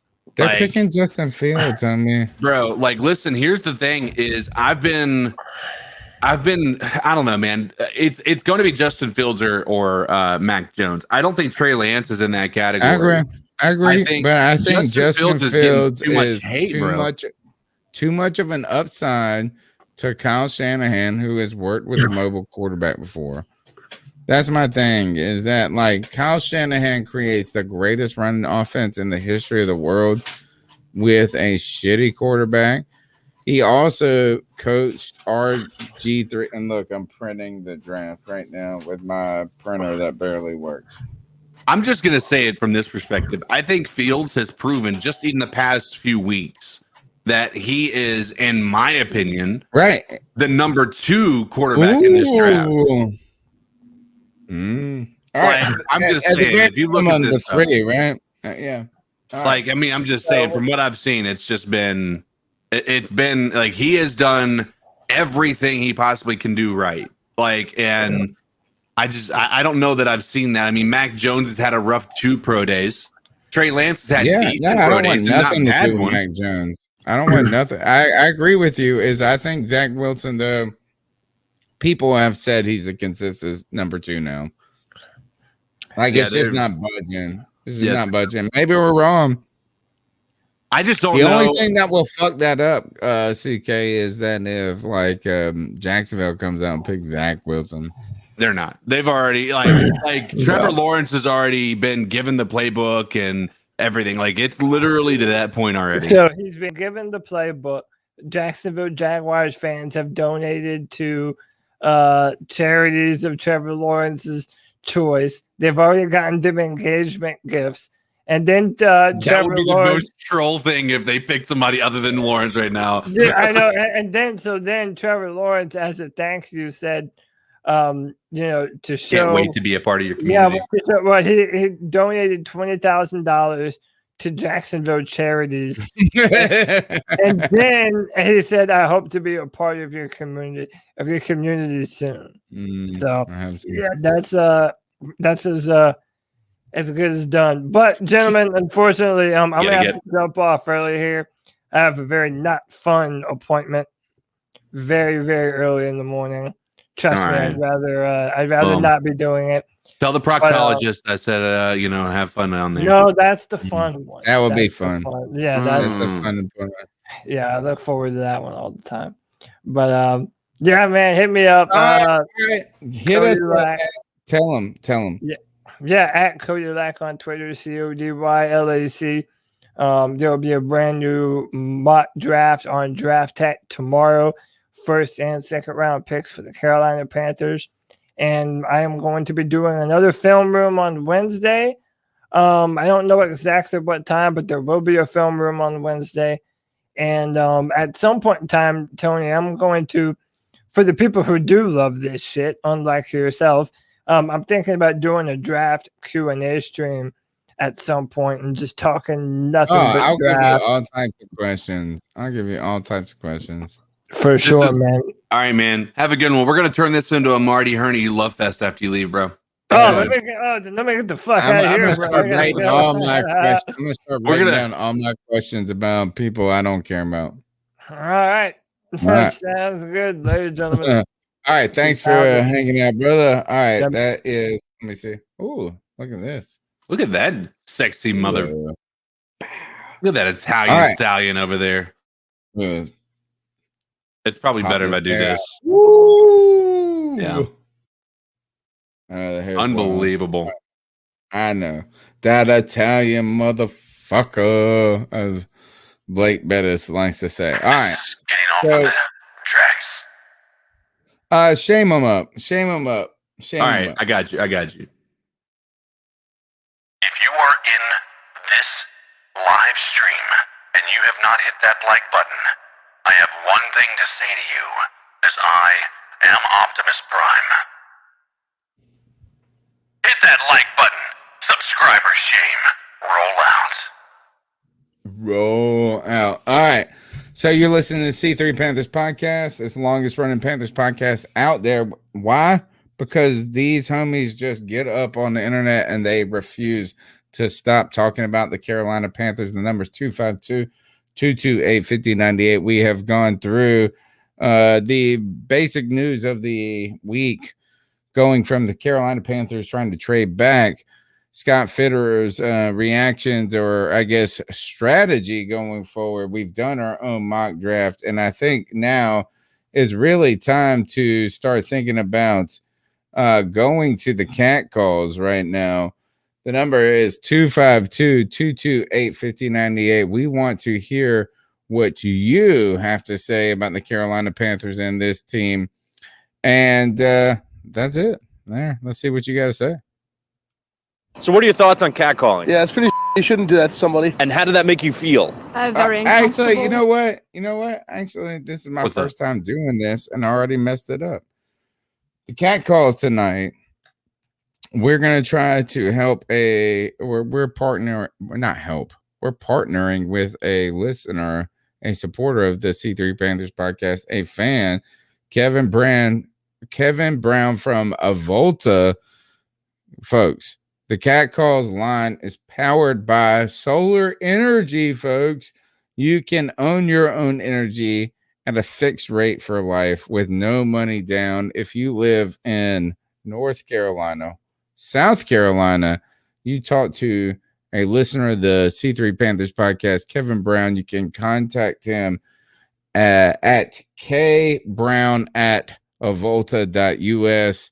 That's his email address. I will hit you up. All you got to do is hit me on Twitter. I will tag you with him. You can have solar power in your house, fixed rates for life, increase your equity, and he helps the Cat Calls line exist because he's a fan who's called in. So what are your thoughts on catcalling? Yeah, it's pretty. You shouldn't do that to somebody. And how did that make you feel? Very uncomfortable. So how do you think catcalling makes the person feel? It feels good, like. Who's that cat sitting in the back corner with his face buried in his nose? Who's that kid that can use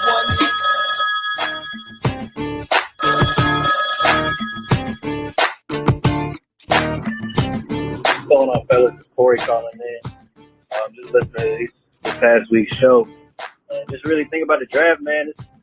I really don't think we can overstate how important this next draft is going to be. Not even just for the Panthers, just as the NFL for a whole, man. I mean, like, obviously, drafts get hyped up all the time, but we're going to be looking at this for a long time, especially with the 4 quarterback prospects that are coming in that all have, 5 now, Mac Jones.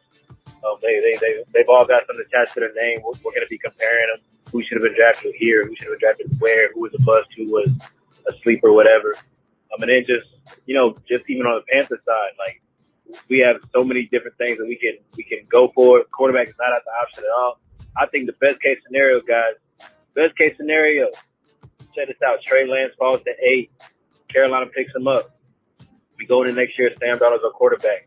and he shows flashes. Okay, he has a prime Kirk Cousins kind of year. The Panthers go 9-7. We look good. Sam Darnold looks like he has a career ahead of him.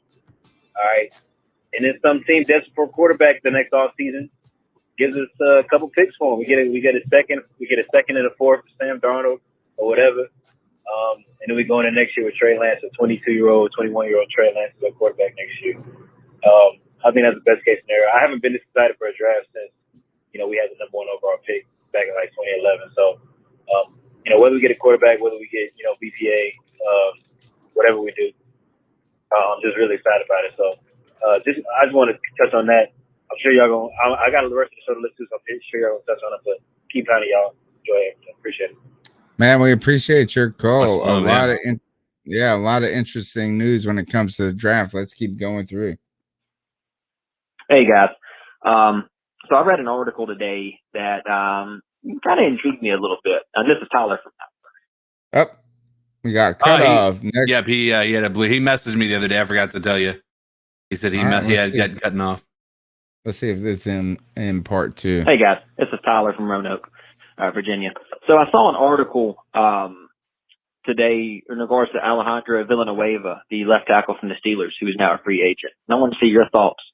By doing this, an article stated, going after him would allow us to go BPA in the draft, especially the first round. He's 32, so the age is on the other side of 30. But, PFF grades 74s, 81, 75, 78 throughout the last few seasons. That's starter level. Really good pass protector. Run blocking, what I've read is, it's a struggle, but, pass protecting is definitely a strength of his. Just throwing it out there, see what your thoughts are on that. It was intriguing. Although, if Penei Sewell or, Slater is there, that's, definitely tempting as well. But don't know what the contract would be as far as the demand there, years, money. I'm sure he's looking at something, something substantial there. But I don't know, it's going out there. See what you guys' thoughts were on that. Sure it's a good topic to discuss. Keep pounding. My thoughts are is that if you get that top flight offensive tackle right there, we got to get him. What's interesting to me that has developed, CK, about the talk that I've been in these mock draft, this and that, is that all of a sudden, once Sewell's gone, people are hesitating at 8 to pick the Slater. Right? Is that like, I want us to pick the guy at 8 who is a surefire thing. Yeah. And that's the only thing are they overthinking it at this point? I think it's tough because I know what we're looking for, but number one, first I have a question. Do we know, has Okung actually signed anywhere else yet? No, and he doesn't have to. You know why? Because Bitcoin is at 60. Right. He made plenty of money. Yeah. Like he's not playing football anymore. That's what I think. Why would he? He's tripled his money from last year at the very minimum.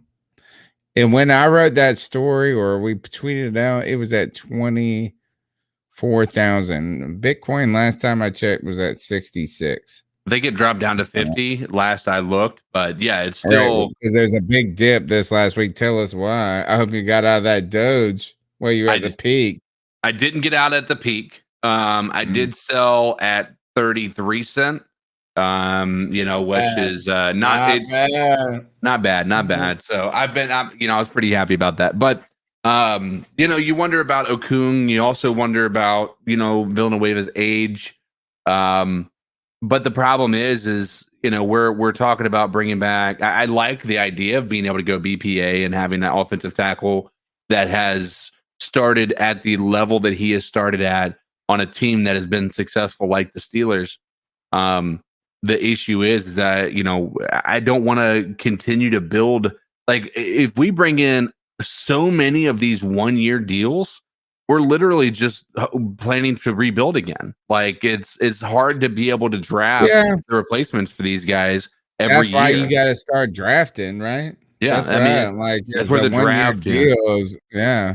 And it's time to draft a guy. It's time to put the investment in. One other thing is that when you're contacting Kevin Brown for your own energy fixed rate for life, you got to mention I failed. It's my first time doing this, and I'm going to be doing it for a long time. But you got to mention. You have to mention that you heard about Volta from the C3 Panthers podcast. It will help us. Right? This is a non-paid. He's a member of the show. All of this, but it will help us if you say, "Hey, I saw this. I want to be clean energy. I want to be fixed rate for life. I want to make my house worth more." And I heard that on the C3 Panthers podcast. That's what you got to tell Kevin Brown. All right, let's go to the next call. Hey, what's up, guys? It's Chase Everett from High Point, North Carolina. What's up, Chase? It's probably a little off topic, but I as a football player, I hate Teddy just as much as the next Panther fan. But one thing that I can commend him on is with all this, I guess the same thing with Sam Darnold, with all this going on with trade talks, and then they actually, they were going to trade the 8th pick for Stafford to replace Teddy. They were going to sell the farm for Deshaun to replace Teddy, and then they ended up replacing Teddy with Darnold. He has not shown his ass once. Like Teddy has taken this on the chin like a man, and I know it's probably easy to take it on the chin when you're getting paid what he's getting paid, but that's just it's just a thought that came into my head, and I respect him for it, and if he goes to the Broncos or wherever he goes, I'm not going to be pulling against him, because in my brain it's once a Panther, always a Panther. You don't gotta pull against him, bro. But anyway, thanks for the call, man. Here, my question to you, CK, as he handled it with his supreme grace, is just silence grace? Is that what it? I mean, like, I guess he could have come out and said, "I hate," like y'all are all doing, but we would all just made fun of him. What? Yeah. I mean, like, has he been graceful just by being silent? I think that's a little generous in a bit. I mean, I think that, it's hard to be able to understand. I mean, whether or not there is gracefulness. I mean, I think grace would be not asking to have permission to go talk about trades elsewhere. That or even the stuff that's come out saying that he's possibly had a burner account and he's trolling people with that. I mean, I don't necessarily know that he's handling it gracefully. I think we also run into that same conversation where we can say, Aaron Rodgers, for instance, he handled that gracefully because he didn't come out and just criticize because when they drafted Jordan Love or anything. I mean, there's plenty of people out there, or even there's so many people out there, like even Cam Newton. I mean, he came out after the fact and he was like he was hurt, but I don't know until he's had an opportunity to speak to the media or have his own words be out there in the open. It's hard to say that he's taken it gracefully. We'll find out. Yeah, and on top of that, he could have been coming out and been like a dick about it, and it turns out nobody paid attention to him. Yeah, right. I'm just kidding. Is that he has not come out and said the Panthers suck. Right, like I guess what would be being a dick in this moment equate to, and he has to be careful because he's trying to seek a new job in his own right. That's another thing. I don't know. I mean, like, what can he really do? I think that he has to take his lumps, but that's where I'm at. Next call, 252-228-1598. What it do, my boys? You know who it is. Your boy Mike. AKA Supreme Leaders. What is going on, my guys? Hope y'all are doing well. I'm making my way to work as we speak. So, I had to shout out to my boys, everybody out there. Good old Panther Nation. Love you, boys. I'm not even going to talk about it. I'm so excited. Draft's almost here. I'm ready because I've been tired of hearing all this bullshit about who we going to pick and this, that, and the third. It's just going to be what it is that Thursday night. It is what it is, and throughout that weekend. So I am ready. Also, I'm ready for that big C3 Panther meetup at the Patriots game, huh? Mm-hmm. Yeah, I haven't forgot. I am so fucking down to hang out with you boys, spend the night out in Charlotte. I'll get a hotel room because I'm going to get busted. Not too busted. I don't want to get blackout busted, but I want to get busted with you guys. It'd be so cool to meet up with all you guys, all the Panther Nation. Hey, nickname for Sam Darnold. I saw it. It was a video. Just do Hey Darnold, football head. We call him football head because he kind of has a football head. Yeah, guys. Save the date, everybody. Patriots game whenever they schedule it. I am down. Hopefully we can all get a ticket. You guys hold it down. Keep pounding. Panther pride till I die. Peace. Let's go. That was Cody, that was a lot about the Patriots Panthers game and us doing the C3 meetup. He is highly thrilled with that idea, and he is ready just to. I think he's going to roofie you, if I had to guess, based on that. We got to do it. I mean, like that's the only. We're at the point of the season where we're identifying singular game, or actually, we're at the point of COVID life where we can start thinking about that. Yeah, and one game. In the past, we'd be talking about going to 2 or 3 games or doing something like this. Now we just want to do one. Yeah, and go to it. Wouldn't it be nice if we could go to one game all together? Don't worry, we can get the tickets. We will figure where there's a will, there's a way, and we're all wearing our Cam Newton jerseys. That's what I'm doing. All right, 252-228-5098. What's going on, C3 Nation? It's your boy Jay Henderson hitting y'all up. Man, it's easy for me to go ahead and get on Tepper and all Sam Darnold, but I'll wait to rant. I'll wait to see what the draft gonna bring and everything. So, but I want to talk about yesterday that I saw the Bengals got their new uniform and stuff like that. And I'm just thinking, like, man, Panthers ain't had a uniform since they came in, had new uniforms since they came in '96. I think we probably, along with Green Bay, the Steelers, Ravens, Raiders and Chiefs, we probably have the longest, reigning of the same jerseys and stuff like that, of the same uniforms like that. And I just think that Carolina needs to change up. I think it's time to change new up. New regime, everything. I posted up some new jerseys. You see it on Twitter under at J Tisdale 5 on Twitter. You can see the new jersey I posted up. But what y'all think? Do y'all think Panthers need some new unis and how they should look, man? All right, B.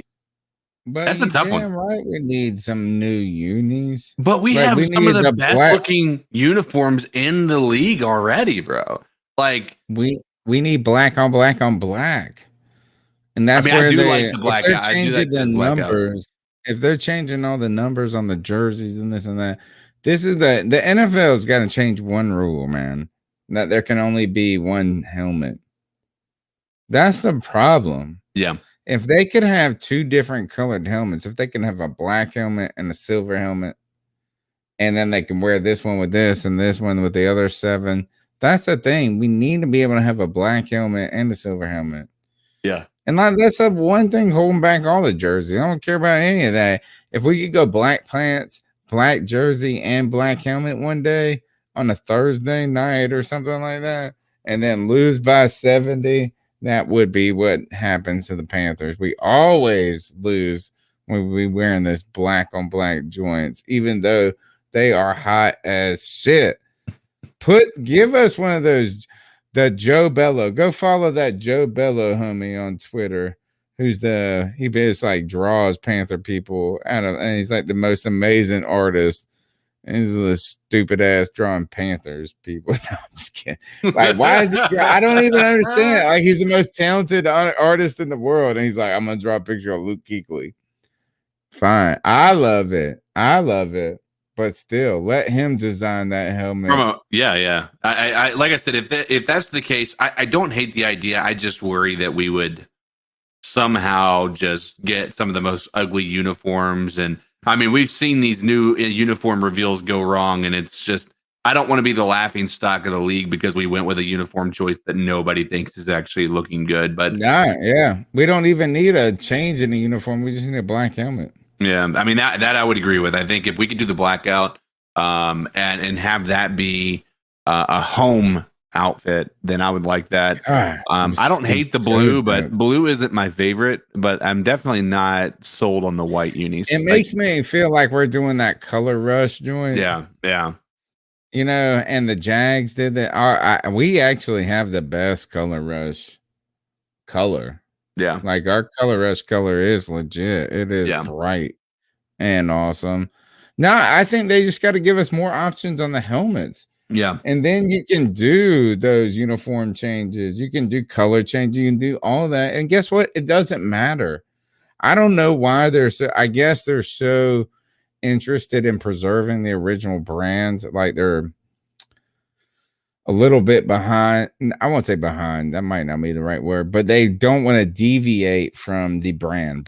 Is it the same? Do you think it's the same level of the, Washington football team before they made their decision to change the name? I mean, it took them forever and they were holding on to that forever. It's different as this is that like the one thing I would say is that maybe they are right on this is by just sticking on brand as in color combo. Yeah. Like no deviation. It's like, what if Pepsi tried to flip for a couple of months, do a different color combo? Yeah. It just wouldn't like, it's just, you just stick with the same thing and just do it. All right. I mean, it works. 252-228-5098. Hey, this is Kevin from Charleston. So I was wondering, are we really going to take a receiver in the first round? Like, no. I mean, I get it. You lost Curtis Samuel, and you never know. But I just want a tackle or Pitts.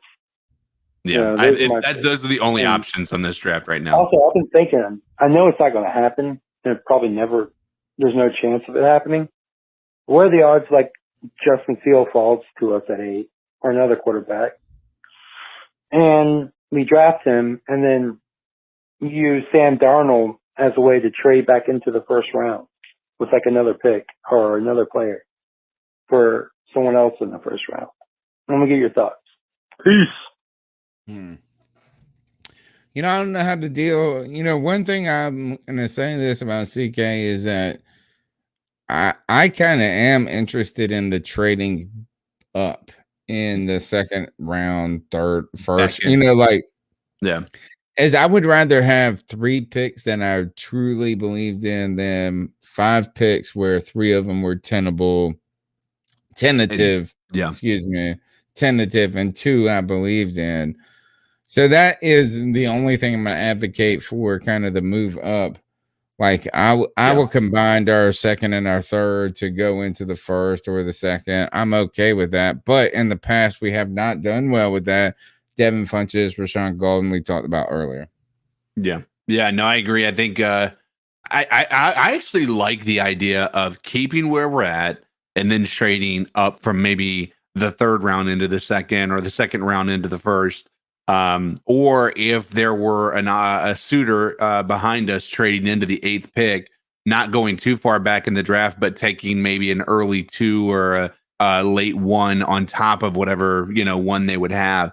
I mean, I like the idea of having more talent options that are available than just kind of throwing, spaghetti against the wall and hoping something sticks.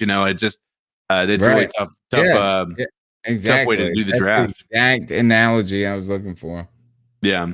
So, but I mean, I as far as being able to take a wide receiver, I think there is no shot. Like there is no shot we're taking a wide receiver. Well, Kyle Pitts is a wide receiver. They just call him a tight end. Yeah, well, he's much more than just a base wide receiver. And even if he is a wide receiver, even if we use him that way, it's been so long since we've had a true wide receiver that has that type of a mind, like that type of a body, that we're able to actually utilize him in those one-on-one ball. Like we have nobody that we're going to throw the ball to down deep down the field and say, oh, this guy has a chance to get this Hail Mary. We don't have anybody.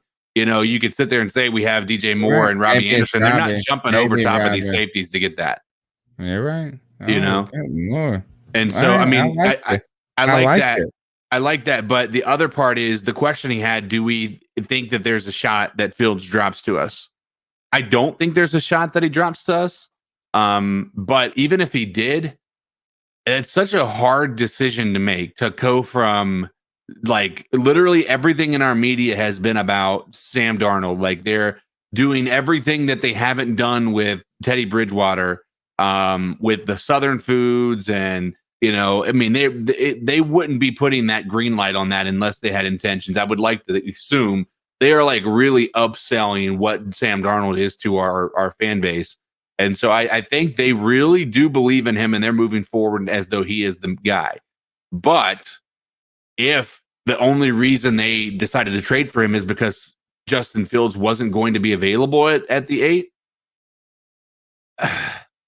that'd be really hard for them to walk away from that. But I agree. I don't know. Agree. All right. Next call. Hey guys, this is Chuck from Elizabeth City calling. What's up, Chuck? Looking at a nice topic. Several teams interested in trading up.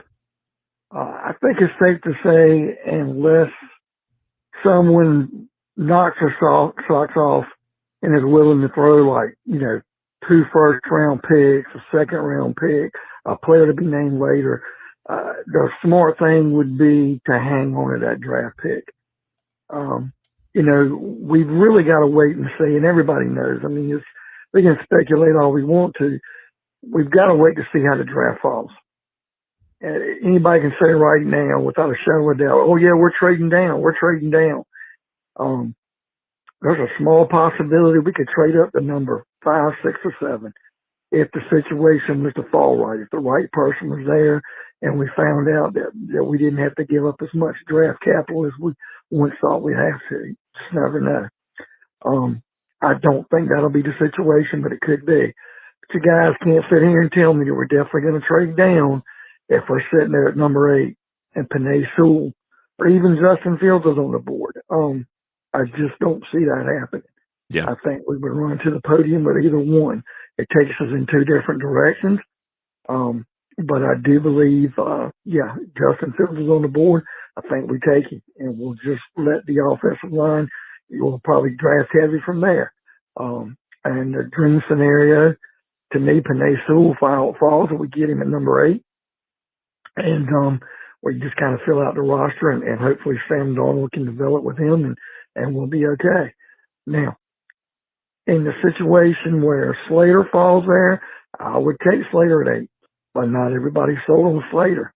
And if he is gone and Pitts is gone, and we're looking at the first corner off the board, or taking Parsons, the linebacker from Penn State, or taking the best wide receiver in the draft, and that's a 50-50 call. And it might play us well to that time to trade down to number 12 or to trade down to number 13 or 10 or whatever, pick up another second-round pick. Maybe we'd pick up more. I don't think we need to trade out too far. I don't like the idea of trading back to 19 to Washington. They'd have to give us a lot more than the 19th pick and a second rounder. It'd have to be more than that. If they want to give us next year's first and a second this year and the 19th pick, then yeah, that's fine. I really don't even like the idea of trading with New England, just because I think it's time the whole league sticks Bill Belichick one time. But anything else is on the board from pick like 13 on up to All right, so when we're talking about this is trade up, trade down, slam pat, right? Is there's a couple of things that are, and this is this is where we need Cody, to be honest, because I'm not overly interested in this. But it's what are you losing if you move back from 8 to 15? That's the real thing. You know what I'm saying? Like, you're gaining a pick. You're gaining whatever you gain, but what are you losing by moving from 8 to 15 is one question. And then the other question is what are these guys giving? Because are we moving back to 15 for a second? Are we moving back to 15 for a first? Right? Those are all the tough parts of entertaining trade back. And I'm just ultimately interested in what do you lose when you move back from 8 to 13? And I'm very surprised. Where's Washington? They're what? Washington's hot, 19. Like, 19? 19 or maybe. I'm very interested in this the draft heads kind of backing off of Slater a bit and saying like you should draft Horn, you should draft like this and that. I was thinking that if we're at 8, why aren't we getting Sewell or Slater, period, and just keep it simple? So Washington is at 19. Sorry. That's a good question. I mean, when you what are you gonna get? What are you gonna get by moving back? Right? It's like theoretically it sounds awesome. I mean, you're moving back 11 points. Are you giving points. us 2 seconds? Are you giving us a first and a second? Like, what are you really doing? That's the hard part. Let me ask you, assessing moving back. In the history of your recollection of the Panthers, how many times have we hit on a draft pick? And I know that's hard because we have a new GM, but how many draft picks after, like, if we're picking in the bottom half of the draft, have actually worked out as being like what you would hope they would be at a number 1 pick? I mean, and then the first round. So you're saying like back end first rounders versus front end first rounders? So let's kind of count out what we're talking about. Ones off the top of my head right away. Kelvin Benjamin, bust. Kelvin Benjamin, terrible. Shaq Thompson, mediocre, bust. I would say bust at 25. Like didn't live up. Vernon Butler is another one, didn't live up. Now, so those are in the 20s. In the 16s, you got to be fair, DJ Moore, Brian Burns. Yeah. So DJ Moore, Brian Burns in the 16 range, we have hit pretty well. But in fairness, I won't say in fairness, Brian Burns, like that, the Raiders selected Cleveland Farrell at like 3. Yeah. So maybe they're just idiots. Well, I mean, that's Brian Burns at 16 and then 8. Here you go to 8. Like they're kind of the top 10 pick, right? The top 10 pick has been McCaffrey. The top 10 pick has been, who else have we picked in the top 10? Derek Brown. Cam Newton, Derek Brown. I mean, Luke. Yeah, what was Luke? He was like, We have not had luck in the 20s, if that's your point. Yeah, that's what I'm saying. Is like drafting on the bottom half of the draft is going to be a crapshoot. We've had a very good history when we draft in the top 15, and that is giving us like Peppers, giving us Jordan Gross, giving us players like chip. Yeah. I mean, and we don't have a incredible DJ Moore is literally the only one I can personally think about in the first round. DJ Moore was 24th, and Tranks told me. Yeah, that's what I'm saying. Was he really that? Yeah, he was, because I remember it was the year after we lost to the Saints. It was 2017, that draft. And I remember because right after us, we were in there waiting for this to take place. And we knew we needed a wide receiver. We had no one, period, on our team for a wide receiver. And so we knew we needed somebody. other than Curtis Samuel, which we at that point in time didn't know what he really was. We had nobody as a wide receiver, and we were sitting there thinking there is no way that no wide receiver comes off the board before 25. And we got the first wide receiver off the board with DJ Moore. We could have picked him Ridley, right? Yeah, exactly. And so that worked out pretty well. But that also was simply that if you want to be, look at it from that perspective, it was lucky that we got him at 25 because odds, like in my mind, I thought Ridley and DJ Moore were both off of the board by the time they got to 25. Yeah. And on top of that, DJ Moore has turned out to be great. Ridley has been, I think he's been good. He's been good. Strong start. He's been a touchdown machine over there. But again, I think when you have a Julio Jones on the other side of the field taking up a lot of attention, it makes your job a hell of a lot easier, especially when you have a quarterback that can actually get the ball to you down the field like Matt Ryan can. All right, let's go to the next call. Oh, man, please let me come in. I'm a huge fan of y'all podcast. I just want to get in and talk to Panthers. Keep pounding. Well, thank you for that call right there. Be there for the draft party. Yeah, be there for the draft party. All right. Well, look, is that those are all the calls I got. The number is 252-228-5098. The Cat Calls line is open all the time. And right now, I'm going to say it's powered by Volta. And you can contact Kevin Brown if you want to cut the cord when it comes to your electric bill, fixed rate for life, get equity in your house. You can get tax benefits, local and state, for switching to solar. And how about that? Is like you're doing the planet a solid. So thank you, Kevin Brown, a listener of the show, for being a part of the show. And thank you for the callers, 252-228-5098. Please smash the thumbs up, like, subscribe. Let's grow this podcast. And as CK was talking about, we have the draft show coming up in about a week and a half. This Thursday, just 2 days from now, we'll mark 1 week from the NFL draft. On April 29th, we'll congregate together. We'll watch it together. We'll see what the Carolina Panthers do. Do they trade back?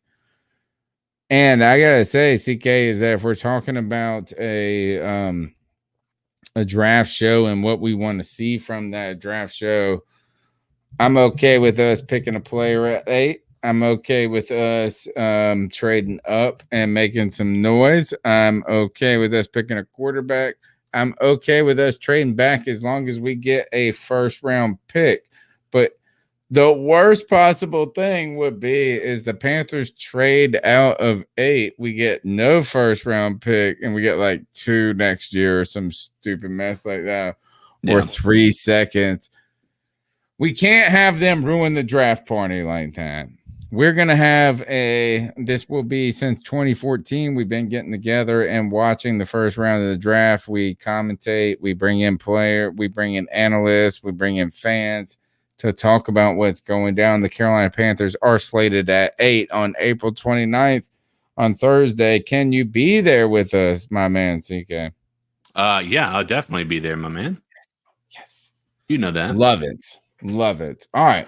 So we've done the cat calls. What's that? Chuck said he had one more call. Oh, because he got cut off. I gotta go through the calls again. All right, Chuck. Tell me what your last 4 are. He's got it in there. He's already got it in there. What are you? Read them off to me as I'm looking. 0981. Let's see. Yeah, guys, it's Chuck from Living City calling again. We're going to hit the draft next Thursday, and that's going to be the talk of the day. Who we're drafting. Is it Slater? Is it Sewell? Did we get Fields? Did we trade down? And that's going to be the biggest thing. But let me turn your attention to day 2 on Friday, the 2nd and 3rd round. To me, that's going to be the meat and potatoes of the draft. That's where Fitterer is going to make us money. That's where this team is going to be built.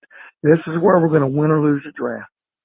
If we can acquire a 2nd or 3rd rounder and have 2 picks, 2 in the 2nd or 2 in the 3rd and plus the 2nd and 3rd, If we can come away on day 2 with 3 picks, and we can get us a corner, get us a good guard, and either maybe pick up a safety or who knows, maybe another line or whatever it may be.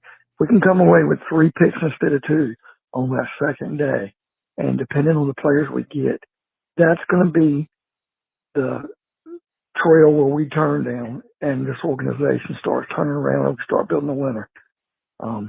I've got some ideas of guys I want between Miners and Cleveland in the third, Sante Samuel in the second. If we don't pick a left tackle in the first, Dylan Reddins in the second. Who knows? But I definitely think the second and third round on the second night of draft, that Friday night, will be where we make our money. All right, well, Chuck, look, this is the draft talk that will happen and will not happen, right? That's the thing, is that as the draft happens, gosh, there's going to be so much that unfolds. It's going to be fun. Draft night, you got to be part of the C3. And look, Chuck, you got to come on. You got to call in. You got to jump in. Actually, we'll bring you on the StreamYard. Like, we're going to cycle some people in. We're going to give some surprise links out to fans. We're going to do some stuff like that. We also have in Discord, if you go to my Twitter handle or in the YouTube chat here, you can go to our Discord channel. And then I'm pretty sure from there you can easily find the draft contest Discord link. But what you need to do is this: if you submit your top 10 picks to us, that means you're going to select them in the, like, here, there's 2 ways we're going to be judging the contest and giving out some prizes on draft nights. That's one this is only one way. We're going to be giving out prizes for other different things because I got a closet full of t-shirts that I will give away. But what I want you to do is send me your top 10 draft picks in order, right? So no trades. We're not doing trades. It's just the players 1, 2, 3, 4, 5, 6, 7, 8, 9, 10. You put your 10 players in their order. They're going to get 2 points when it, or like something like this. It'll be like 2 points if you get the pick and the player. So the third pick, and you got this, it's going to be 2. But you get 1 point if you didn't get the order right, but you got the player right. All right. So you're going to give us our top 10 in the order you believe, but even you don't have to have a perfect order. We're going to give the most points out that collected it. We're going to give some prizes, some different things like that. So you can submit that on the Discord chat. You can submit it via email, carolinacatchronicles@gmail.com. We'll be here on Thursday night when it comes to the draft, bringing in people live reacting for a party, man. Like, we've been doing this. Look, I know people do live reaction videos and this and that on the internet, but we've been doing this since 2014, man. Yep. Like, that's a big deal when, if you think about what the internet is at this moment. Live broadcasting in 2014 was so brand new. And we've been trying to do this. And look, we're just fans hanging out. So we would appreciate your support. What you do is this is on Thursday of the draft. All you got to do is turn on your television. I suggest muting it. But then you turn on YouTube, you turn on Facebook, you turn on Periscope, and you check out the C3 Panthers podcast. You can call into the show at 252-228-5098. You can smash the thumbs up button. And you can jump in this chat room right now and tell us who you want us to draft. But I think that's about all I got to talk about. We still have some ice up picks to do. Yeah. And for those that are interested in coming into the show, the draft show is the beginning of Cody's tenure on the C3. And it was also one of my first appearances on C3 in a live fashion. So I'm not trying to tell you guys you're going to be able to get on the C3 Panthers podcast as like permanent. AK selling his spot. He's like, I will sell my spot. No, but you guys, hey, listen, we might get somebody. You guys come on, you bring the fire, you bring the heat. You know, you might have some regular spots available, you know, for when somebody might need to tap out for a night. True that. That's a great point. All right, let's go to the cat calls. The final segment of the show is where we tell someone to ice up, toughen up, to get it together. In our homage to Steve Smith, the ice up picks are is that everyone is fair game. Kids from Oklahoma that are 8 years old to your mama, to everybody. My ice up pick, I'm going to extend it. This is that it's going to be an odd one. Is that as one is that everybody has to ice up the Oakland Raider or the Los Angeles Raiders for the breathe and that like I can breathe tweet. Did you see that? No, what'd they do? Oh, so everybody's putting out, the George Floyd, the guy, the George Floyd is the person that was dead. I don't know the police officer's name, but Minneapolis, Chauvin, Derek Chauvin. He's guilty for murder and this and that. And then all these people are putting out these tweets that are like, I can't breathe, I can whatever, and it's 420. I do think it's weird because every time I see 420, I just think of one thing. You know what I'm saying? So like, it doesn't matter how serious it is. It's like, oh God, it's on 420. I can't be serious. But I think the Raiders put up a tweet that says, I can breathe. And I don't know if like what are they like? They're like, we can breathe, that there was a verdict or they got it wrong. To them? That's a clear ice up. I think like they got it. It was odd. Was it just poor taste? Did they just maybe not hit the mark? Were they trying to be supportive and maybe just did it in the wrong way? I don't know. Or they forgot the apostrophe. Well, like it's like, were they trying to say I can't? Was it a mistype? Yeah, was it a mistype? I don't know. Interesting. But I don't know enough of that story to go overly in the ice up, but I saw some people talking about that. The other one is same storyline, the continued reaction to George Floyd and this verdict. And Nancy Pelosi comes out. And let me see if I can get this real quick. It might be worth hearing it. So Nancy Pelosi comes out, and look, Nancy Pelosi is like 1 billion years old at this point. That's the problem here. Is that so she's trying to be a political. I'll let you all hear it. Let's see. This is it. If you can hear this, hopefully. For sacrificing your thank you. Can you hear that? Yeah, I can hear. Floyd, for sacrificing your life. All right, let me start it over again. Thank you. George, I already hear it, and it's the worst thing I've already heard. Sacrificing your life for justice. Thank you, for being George. there to call out to your mom. How heartbreaking was that? Call out for your mom. I can't breathe, but because of you, and because of thousands, millions of people around the world who came out for justice, your name will always be synonymous with justice. And now we have to make sure justice prevails in the sentencing, but that's its own procedure. Thank you, George Floyd, for sacrificing your life for justice, for being there to call out that to is your the mom. most insensitive statement I've ever All right, heard. so here's the thing: is that first she's old, right? That's the one thing.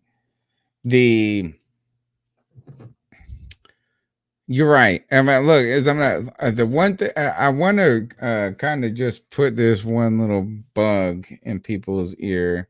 Nancy Pelosi is Catholic, and we just came off of the Easter holiday.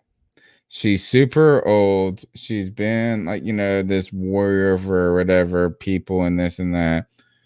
The sacrificing your life for this and that. They're very Christian themish in a way. Like, thank you for your that is, and it almost like she was just like, I just came off of Easter Sunday and I just replaced Jesus and George Floyd's name. Like, that's what and I'm not trying to forgive her for that, but I feel like that now that kind of rhetoric or that description is a little sacrificial lamb type stuff right there. Like, thank you, Jesus, for going on the cross and dying for us. And it doesn't sound good when your mother Mary and someone's saying thank you for that. It's like saying thank you for sacrifice. Like, he made the choice to have that happen. Right. Like, that's where it is. I just think there's a Christian background that she doesn't know. It's like a subconscious argument she is. The language she is using is Christian language. Yeah. I mean, you could tell that there was, there's some themes in that. Yeah. But yeah, I mean, she's old. That's the thing. These mugs are old as hell. She's like 75. Probably. Oh my gosh. How old is she? What do you have a nice up pick while I Google? Yeah, I do. So we've had plenty of people that she's 81. Oh my goodness. She's 81. How are y'all even gonna be mad at her? Like, she's still going to work and she's 81.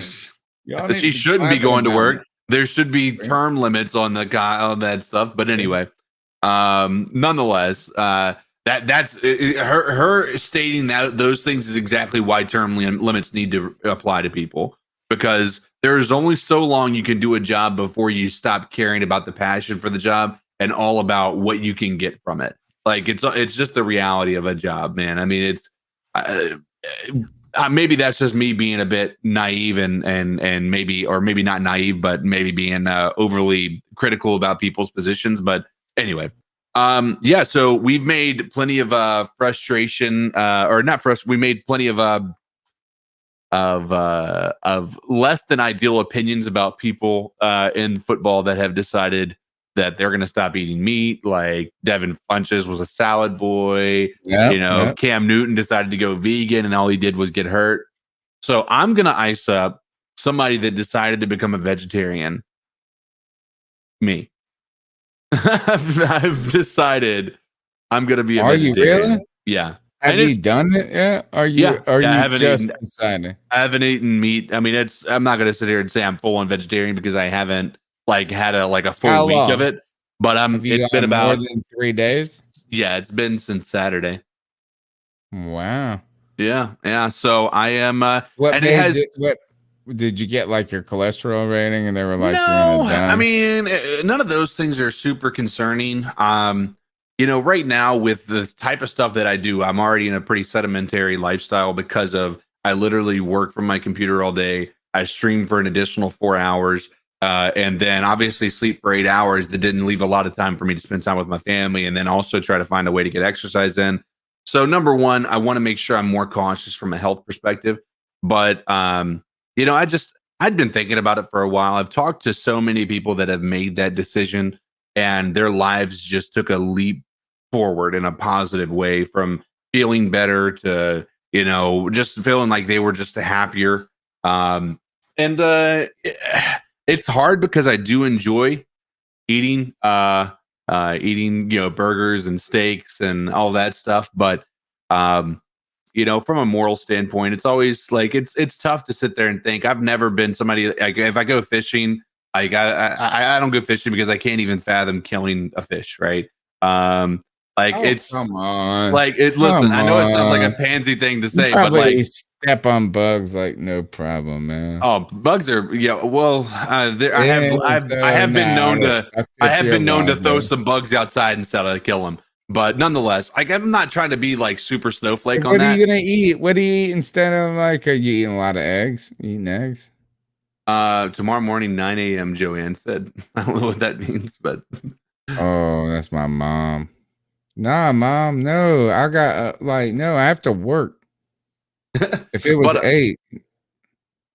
But yeah, I do. Right now, we went to the grocery store. We've just gotten a lot of vegetables.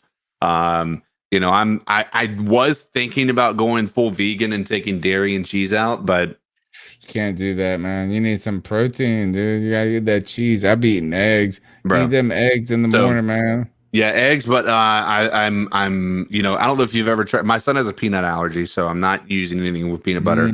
But I don't know if you ever tried it. It's even if you don't have a peanut butter allergy, like sun butter is actually pretty good. Like it's basically sunflower seeds that are, they use to make peanut butter with it.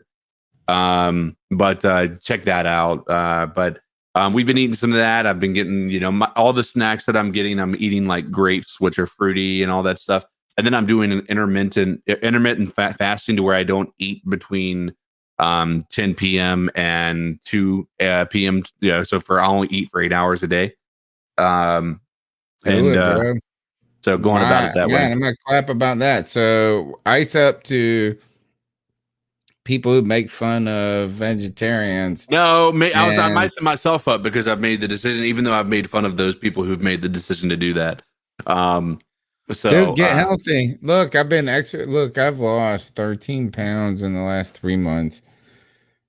But it's taking this is a cutback on, for me, I have not gone the vegetarian route. What I did is cut the starches as much as possible.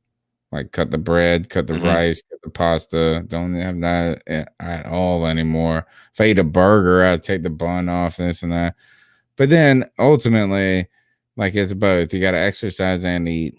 But 75, good news for you though. It's 75% of your weight is really about what you put in your mouth. Yeah. Exactly. And the pandemic has made it all too easy to not eat healthy. Like it has made it, oh man, well, it's remarkably difficult to eat healthy with money and expediency. Yeah, it's crazy. Like it's insane it's boring. Number one.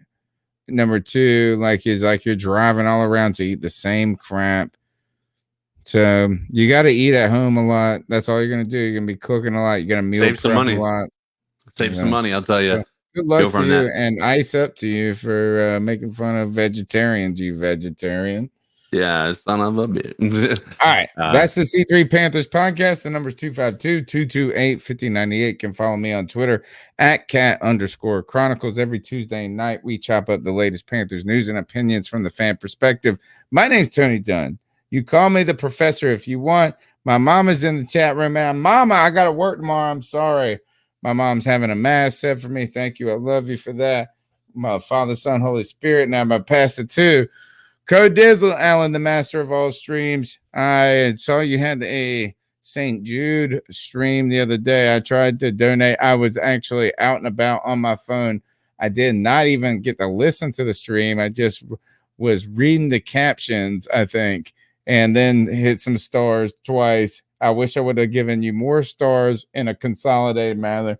Anyway, I love St. Jude's. Help the children. And tell us how they can find your work on Facebook or wherever you at. Yeah, you can find me on Facebook.gg or fb.gg, Code Dizzle Allen, right down there at the bottom of your screen, Code Dizzle _Allen. You can find me on all social media platforms. Go follow me on Twitter, follow me on TikTok. I'm actually going to need some help, man. I want to try to get this growth going. Things, I'd like to start seeing things move in a more rapid fashion. And, I think right now my main thing is I want to keep, what I'm doing here as a part of my growth. So I want to make this whole big community be all a part of the same thing. So, I want you guys to be a part of my growth. I want to continue to be a part of this growth. And you guys have been showing up and showing out. We have the regulars, but we've got a lot of new people that have just continued to show up. And I appreciate every one of you guys. So thank you so much. Jump in there, folks. And I tell you this is that we've been podcasting since 2013 on this Panthers. And all I ask for is a share. That's it. As you see people, you see Cody over there streaming every night, working out. You got all these mugs starting their own businesses. My boy, Deshaun, take off fitness, and they putting all this stuff up. What is the hard part as you scroll by to hit the share, to hit the like, and to turn it on to some people that might enjoy that content? That's all we ask from you is, and look, if you want to give and this and that, I'm not even begging. I don't want money. I want I want you to build the community with us by exposing people to the podcast. And that's it. Like, give us that. Yeah, the donations are fantastic. Don't get us wrong. The donations are great, but they're cool. they're cool. Like, we don't expect it from anybody, but what is super helpful to actually allow us to continue to try to grow this and actually make this thing, become a monetary value that we can continue to make this production better. As you see, we've used the things that you guys have donated, the monetization that we've gotten from anything else. We've put that into the production value you guys see here. So, and a lot of that isn't necessarily you guys donating. A lot of that is just you guys being able to say, hey, listen, you're part of the numbers that we're able to produce to people and show, hey, listen, this is what we're able to do, to where we're getting Keith Brown reaching out and saying, hey, listen, I'd like to be a part of this and partner up with you guys. So you guys being here does more than you know. 85 thumbs up should be 85 shares. That's it, man. And on top of that, we appreciate you no matter what. We'll be back next Tuesday. Don't forget the draft show's coming up. Until then, keep pounding. Keep pounding.